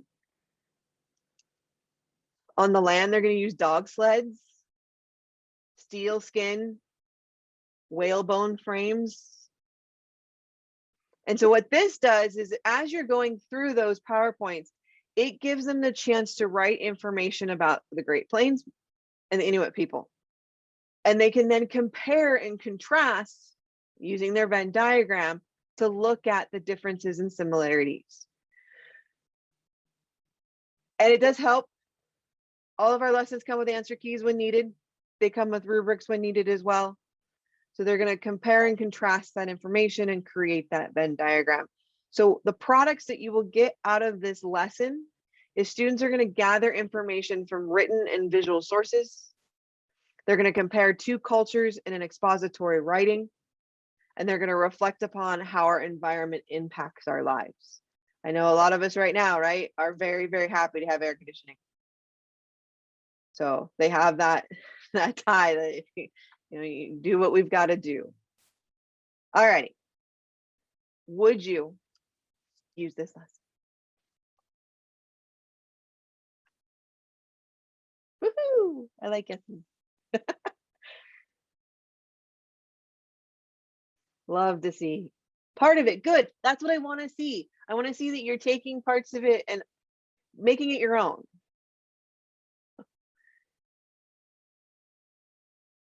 All righty, perfect. Let's go to number 5. I still got 4 more to show you. If you can do that, 4 more goodies. All right, this one's a very short and simple one. This one is actually kind of, I'll say the evil word, a math lesson. This one you can take geography and math and put it together. So if you need to step away from English language for a moment and teach them some math, this is going to demonstrate again how to read the map, but use the map scale. And it's going to reinforce those measurement skills, determining how far away something is. And they're going to practice on this map of South America, and they're going to explain how inches can be converted to miles or inches can be converted to kilometers using the scale in some sample problems that you're given. So I do want to show you because it was found, and hopefully I have my sound shared. If not, I'll check real quick. But this is a very short video that shows students how to measure using a scale. And I always wondered, this is an older video, but I wonder if this teacher, because it's got to be a teacher, was nice enough to do this for one of their students that were like out of town or absent that day, because it's just a short, very sweet video. So I do want to share it with you real quick. Okay, this is a map scale. Can you get real close to that for everybody? This part of here is the map scale. It's like a ruler for a map. So to determine the map, I'm going to use mileage. I know that. This is going to be my 0, and this is going to be 500 miles. This is the halfway mark, which is 250 miles. So I'm going to use this like a ruler to measure distance on a map. So let's say on this map, I want to go from Shreveport, Louisiana to Memphis, Tennessee. I'm going to put my starting line at 0.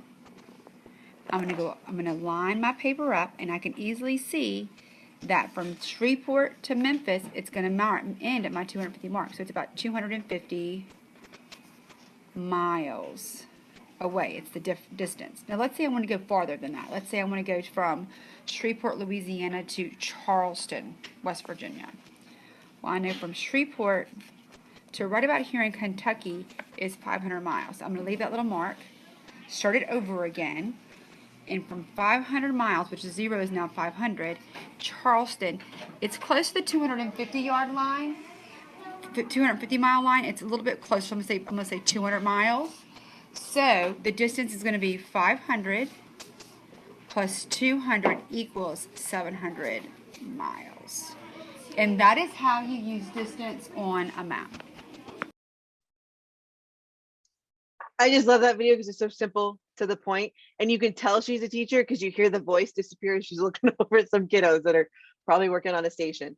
So it's just very simple for them to, and what they'll do is they'll convert inches to miles. It's a worksheet that comes with it on our website. And then that worksheet is a practice worksheet, and it also comes with an assessment that have some other questions for them to do. So you can work on this one day, next morning they come in, and that could there be their warm up, is their assessment on how to do these. So as I said, This is a map scale. always plays twice. As I said, very short and sweet. They're simply doing latitude and longitude. I'm sorry, scale and distance, not latitude and longitude, on their maps. And so I like the idea of a station activity, something very simple for them to do if you're doing like a map.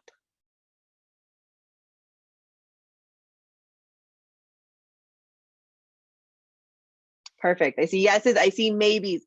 I even love the maybes. That's good. It hopefully means you're thinking about it. Yes, it could go with a measurement unit because they are in those worksheets converting, and it shows you how to do that throughout the lesson. Ooh, creating their own scale map. That'd be awesome. They could draw a map of their neighborhood and try and develop their own scale based on how far away they live from school. Perfect. I love it. All righty. Next lesson. This lesson is one of those that is a visual impact that can hit close to home and can also make people kind of understand more of what impact really happened when we explore and when we think about this. So this lesson is in the wake of Columbus, the decline of Native people. And the teacher who wrote this lesson did a visual representation of the decline of the population. And I always show this lesson because showing the students the decline in this way, to me, is like, where did they go? What did they do? And with everything that's going on in the world, it shows that, you know, mistakes were made and we need to not make those mistakes again. And so this purpose graphically shows the dramatic population decline following the arrival of Europeans in the Americas, and it examines possible causes for those declines. So you will need some supplies for this lesson. And basically you're going to start with a full jug of milk to go through, and this is one of our older lessons, but you're going to pour out water for the decline. And so you're going to see a jug that's full slowly start to dissipate. And you're going to have those discussions about why this happened. And you're going to repeat each of these through different processes. So the pictures you see here, some of our videos have the author themselves doing these presentations in a much longer, and they take it through the whole presentation. So the pictures you're going to see are of Michael Barron doing this, but they're going to do the central endings. Begin with the full, and it shows you how much to take, pour out this many ounces, and then that leaves some, pour out some more, continue through that. And then the remaining water is going to represent the 1620 population of 600,000 Native peoples. And as they're going through this, the students are writing down those numbers of how much are left, and they end up graphing it to show that decline. So this lesson has them exploring, graphing, and hopefully comprehending. Central Mexico, start with a full jug of milk to represent the estimated 25.2 million people in 1518. Goes through 1532, 1548, going down to just the 1.1 million. Hispaniola, begin with a full milk jug, pour out 120.5 ounces, then pour out 5.5. And then you actually will empty this jug completely. So what it does is it looks at math assessments in a way, but it also has ELL assessments. They end up looking at a reaction paper to understand what's going on. They use the 6 traits rubric to help them understand. And then they have timelines. So you'll see these papers here. There is, on the left-hand side, that reading is for teachers. I know it's small. I'll show you how to access it fully. The reading is to help. I know as a teacher, I always love getting as much background as a teacher knowledge, because you know the kiddos are going to ask questions. And this reading will help you gauge that and have some background information yourself. And then as you can see in the center picture, that's where they're going to record the numbers as you empty the jugs. And then they'll plot it, whether a line graph or a bar graph, whatever you're teaching at that point.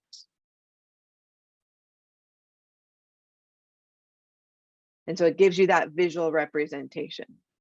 Because I mean, I could sit here and say, 52.2 million, 11 million. To me, who's been around a while, that's still numbers that fly around. I can't visually see that, but hopefully with the water, it's more visual. All righty, would you use this one?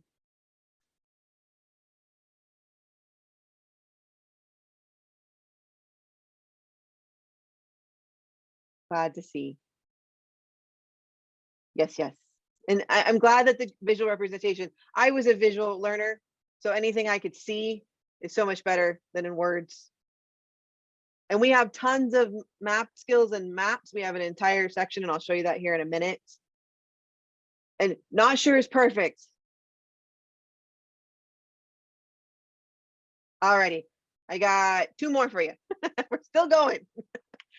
Alrighty, the next one is a river dead or alive. It takes 2 different perspectives in looking at the Nashua River, and it looks at the causes and effects. And they use this graphic organizer, and notice that it's the same graphic organizer, but they're looking at either being Native Americans or they're being European colonists. So how are you differently going to use, depending on your culture and your background? What are you going to understand? So there is a prior knowledge needed for this lesson. They're going to review the skill of determining cause and effect. And you're going to introduce the lesson by asking, where does our community get its water? Because water is a very important resource. And you're going to ask them if they would mind if, we polluted the river, we polluted the water. What about if we threw trash in it? And so you get them thinking, oh no, I don't want that because I want the fresh water. And you're going to divide the students into group, and depends on how many copies of the book you have. So the book you're going to use, and I have background on, so it's not going to let me show it. I'll just do this, okay, is A River Ran Wild. And it is on Amazon, or it's probably in your public library. Or I haven't told you a secret yet, but I'm going to pick 5 of you to be door prize winners. I said it, yes, 5 of you to be door prize winners, and I'm going to mail you something. So I'll be in touch. So it might be this book. I got to see how many copies I have. But this book has gorgeous pictures in it. And what I love about it is it doesn't just do the big detailed pictures. Where the words are, around it is all the different tools. And it's from both sides. It's not just, and so you get to see the different pipes and the arrowheads and the wooden bowls and the clay pots. It doesn't just give you the pretty picture of the river. It gives you the extra materials, the extra stuff. And also, I'm a geographer, I love maps. In the front is more of an artistic map of the area instead of just the simple black and white ones. So this book is pretty cool, and it shows different sides, 2 different sides. So you're going to read this book, and I'm just going to go through a little bit of it because, again, I found a YouTube video with it on there in case you don't have the book. But this YouTube video only shows the pictures. It doesn't show the words, so you don't get to see the outline materials. But 2 sides to it. So let's show some. A River Ran Wild by Lynn Cherry. Old Bottom. By the Nashaway, Chief Weewa's people built a village. They gathered cattails from the riverbanks to thatch their dwellings. In the forest, they set fires to clear brush from the forest floor. In these clearings, they planted corn and squash. river ran wild. Sorry about that. We were getting some feedback and I didn't want to hurt everybody's ears there. But basically this, as I was saying, this book has two sides to it. And so you're going to divide the class in half. Half are going to do one, half are the other. Then they're going to compare and contrast. And they can switch. Half to do one, half to the other. And what's interesting is it's still recognized. If you go up in the New Hampshire area, this is one of the current signs that kind of where that trail exists, where that river goes. And so you're going to have that assessment where they have their written response, those organizations, and all of this, including the rubric, the graphic organizers, again, are on our website. And if I have some more time, I can go back and show you the rest, but I want to get to the website. Would you use this one? Or at least explore the book, maybe. Go ask your librarian if they have the book. I love librarians. They can find anything. Perfect. I love seeing all the yeses. Oh, somebody's going to New Hampshire. Yes, good tie-in with science and water unit.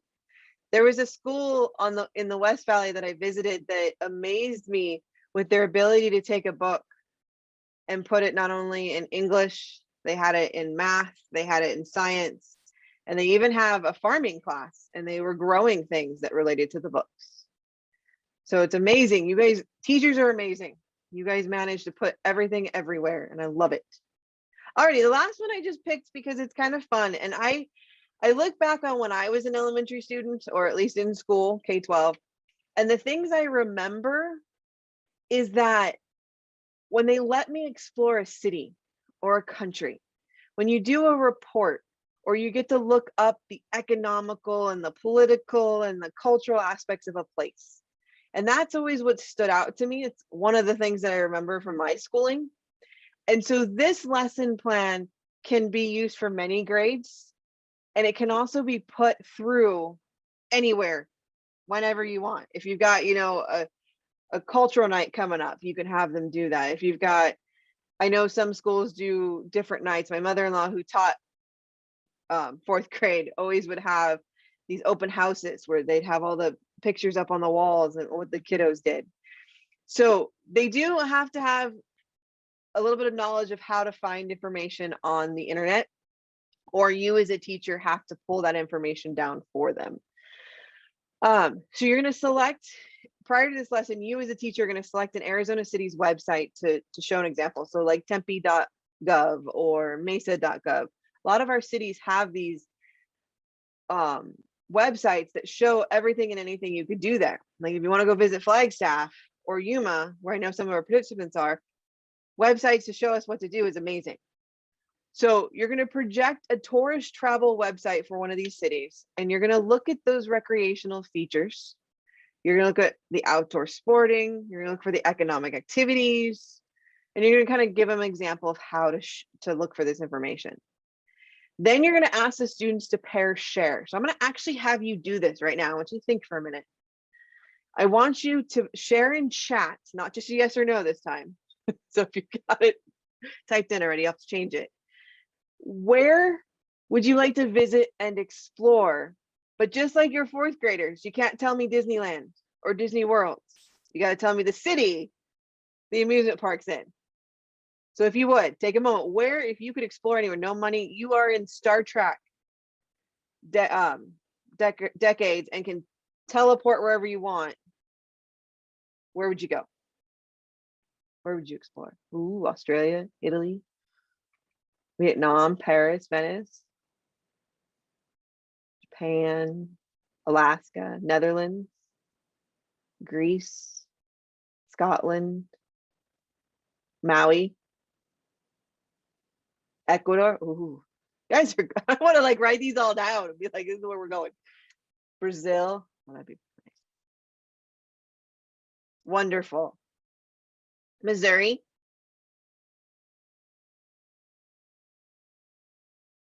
Sweden, Israel. Perfect. I'm glad you didn't say Disney World or Disneyland. But you want them to think about those cities and where they're going to go.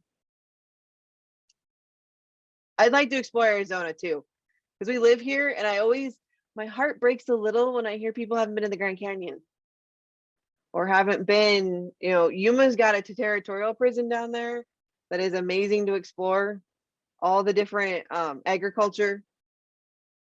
So what they're going to do is, just like I did, you're going to make a list of the city's names on your whiteboard. We have some vocabulary cards to have them look at, different symbols or tours and brochures and economic activity. And they're going to have a note-taking sheet that they're going to use when they're exploring different aspects here. So the name of my city or town, the location, the population, economic activities. And they even has them here to put the website source, where they find it. You can go into, even if you want, have your librarian do that little spiel about, don't use this website. Because sometimes you can't trust everything you read on the internet. I read that on the internet.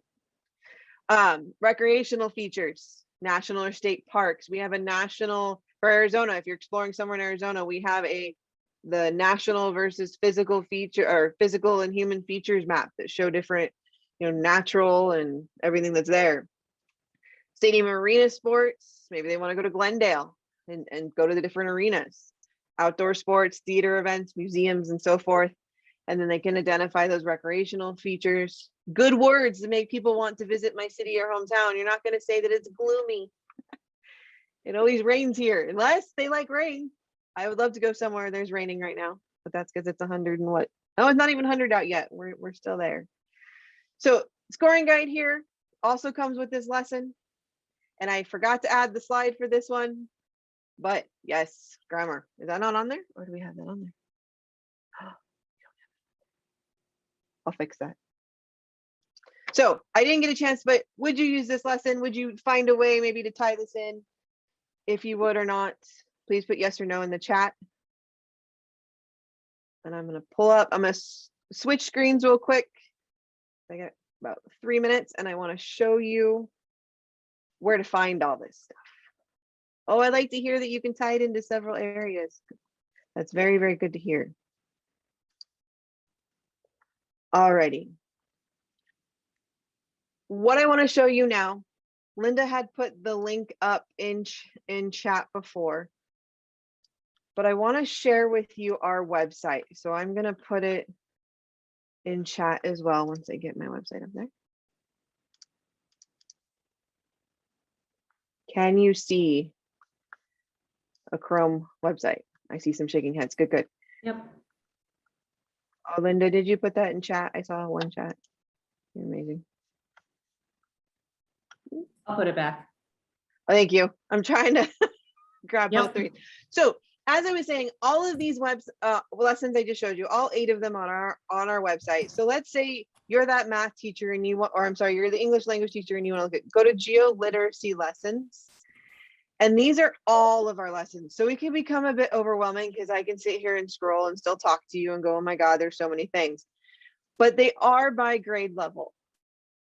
So if you want to come back up here at the top, I'm going to show you a trick.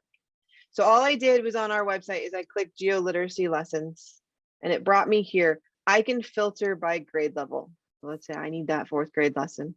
I can apply and then it will show you any of our lessons that have. Now notice some of them are 3rd and 4th or 3rd through 5th to modify, adjust, but all of these are our lessons.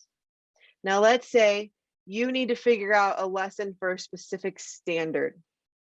We have what we designed our lesson list. So over here on the right-hand side where most of our lessons live is lesson list by grade level. So if I click on lesson list by grade level, I can go to 4th grade America's Focus. And what I can do is I can look at this and say, okay, I really need a human environmental interaction and I need to hit this geography standard because I haven't hit it yet. Or my principal is showing I haven't done this standard. All 14 of these lessons assess that standard. And you'll see that some of the ones I showed you today, what if there were no trees, is that lesson. And all of these are hyperlinked. So if I click on it, it will take you directly to that lesson page. And all of our lesson pages are the same. They come with the teacher instructions. So if I click on that, that's going to show me all the standards, the National Geography standards, the ELA Arizona standards, the other Arizona standards that I cover. It's going to give you your overview and purpose. It's going to give you your materials. So this one has different maps, different videos that they watch.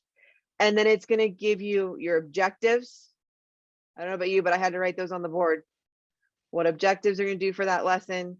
Then it's got the procedures, step by step. Sometimes to the point where it even says, you know, display slide one of this PowerPoint. And it described that. And it will go through down here. It shows you the assessments, how to grade for the different standards. And some, if not all of our lessons have extensions. So maybe you want to take it a step further. You can do that as well. But within that lesson list that you have, my thing is in the way. Hold on. Sorry about that. So me clicking. You have your student materials. So this one has the student map and the student worksheets. So when you have those worksheets that I showed you, the pictures they need or the graphic organizers, any of those are in the student worksheet. And this one has supplemental files. So any of the lessons I said for you today, you can go to the search feature of our website up here in the top corner, and you can search for that lesson. Please, here's my disclaimer. We are not Google. I would love to have this be like Google. It's not going to correct your spelling. It's not going to know perfectly. So I want to say less words are better if you really don't know the lesson name, and just be careful, because I tried typing in ones this morning and had a word spelled wrong. It didn't give it to me. But all these lessons are on our side. And then of course, as I said, I would show you maps. Here's our map page up at the top, all these different maps, but there is a special one for you guys, 1 through 4. You go over here to grades 1 through 4. These are our younger maps that are more simple, less intense as some maps can get. You can even, you know, look at a cute classroom map if you want them to identify just mapping skills. But also, and it's hard to find sometimes, this green right here is human and physical feature maps. That's hyperlinked. So if you click on that, that'll take you to a second page, and then by grade level. So if I come down here to 4th grade, I have my human features map, you know, the equator, the hemispheres. But maybe I want to look at physical features, and you know, I'm feeling good today, so I want a colored one. So I want it to be pretty. I'm putting it up on the board. Here's my physical features made for a 4th grade level. All of these are, everything I've showed you, notice I didn't log in. It is all up there for you, free to use. Please use. And if you have any questions, reach out to us and we can help you through that. Any questions? I'll stop sharing so you have control again.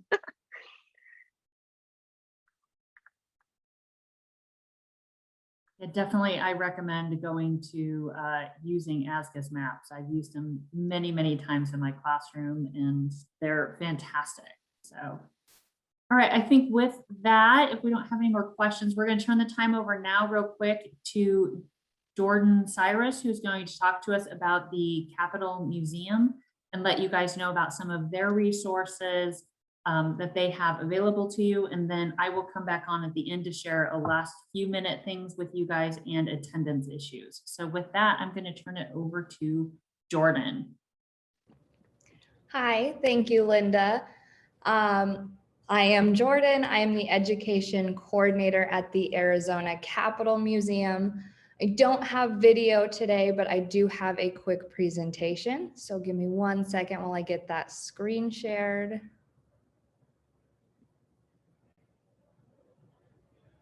There we go.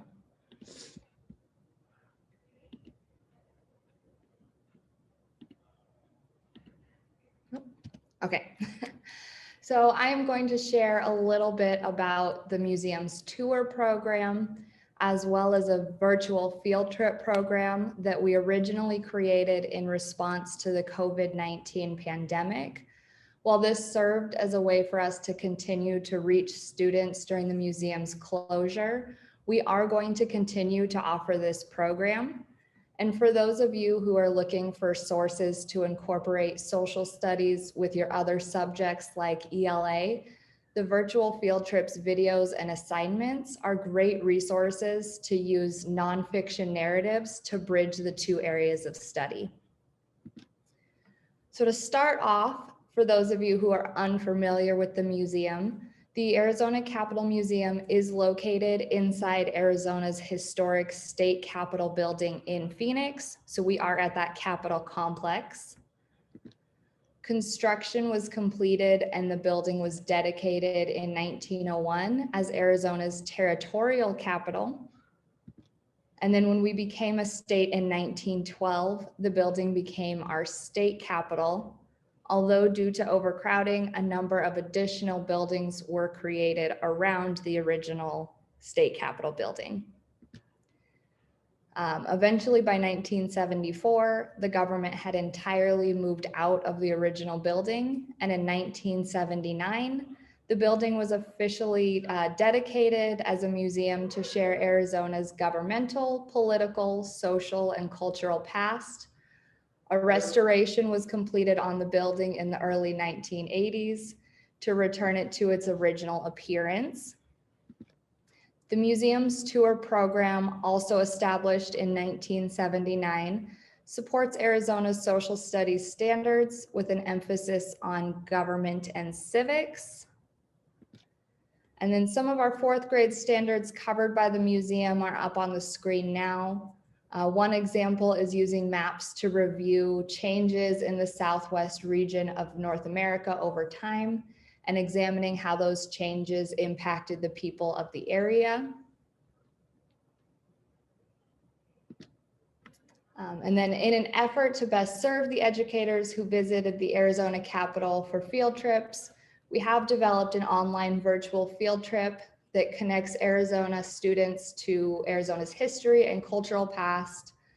The museum tour program serves over 20,000 K through 12 students annually, and our virtual field trip has been designed to continue serving those students during a time when in-person field trips may not be possible due to scheduling, transportation, location, whatever reason that you're unable to visit us in person. We've created this so that we can continue reaching your students.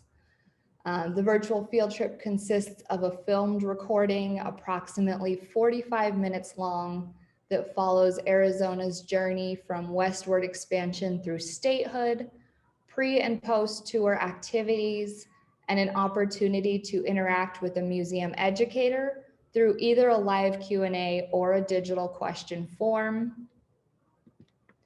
All components of the virtual field trip are available free of charge through Google Slides. This format allows educators to pick and choose which videos and resources and activities to use and to assign to best fit the lesson plans and their classroom needs. All videos, resources, and activities are linked in the Google Slide presentation that is sent to you in your virtual field trip confirmation email. So this again allows educators and students to customize their experience by selecting exactly which features they want to use. The requests to book the virtual field trip are available now. The response time on the virtual field trip requests is 24 to 48 hours. So I recommend completing the request close to the time that you would like to utilize the field trip.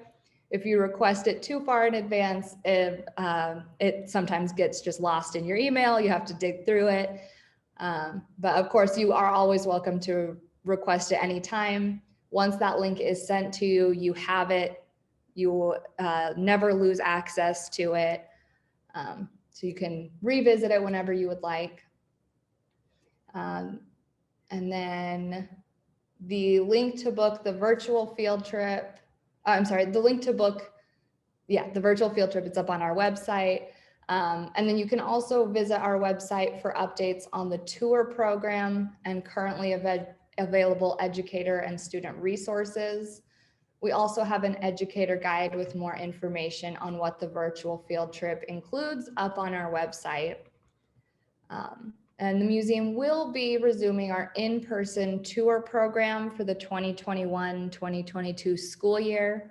So in-person tours will be available during the majority of the school year, and the link to request an in-person tour will be up on our website soon. We do not have an official date yet for that, but we will be putting those updates up on our website as soon as we have them. And I've also included my contact information up on the screen. So if you have any additional questions about any of our programs, you can reach me through email or by phone. That is everything I have to share. Thank you so much. All right, I'm going to go ahead and let me share my screen again here. I just want to show, let's see here. Let's see, show you the PowerPoint, the last couple of things that I've got from you.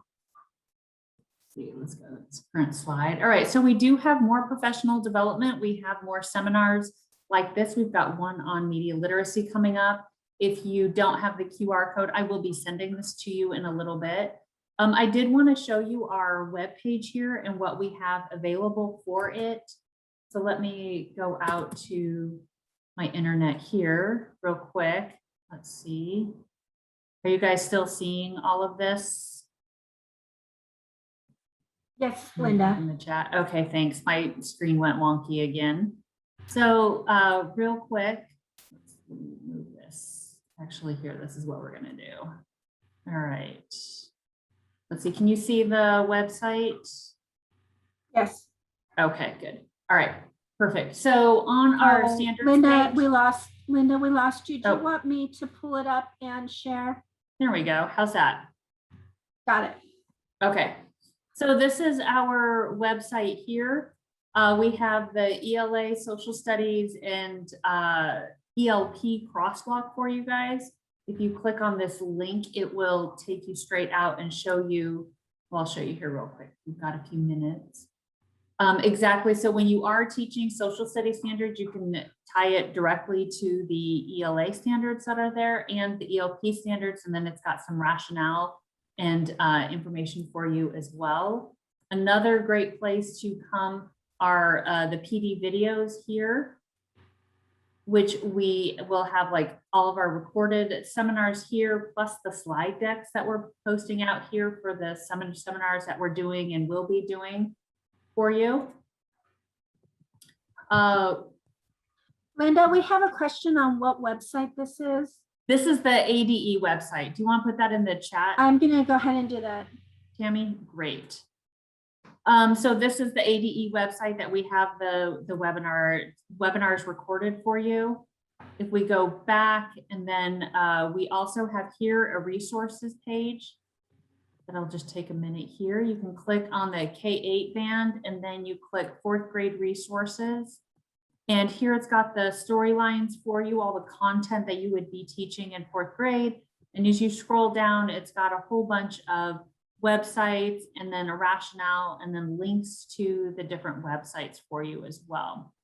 And then the last thing that I wanted to show you on this page, let's see here. Let me put this back.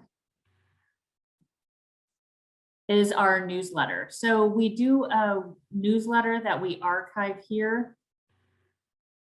Let me put this down here. And every month I do a newsletter. This is kind of what May's looks like, where we highlight all the trainings that we're having. We have articles, tips and tricks for things that we're doing, grants that come up, student contests, all K-12.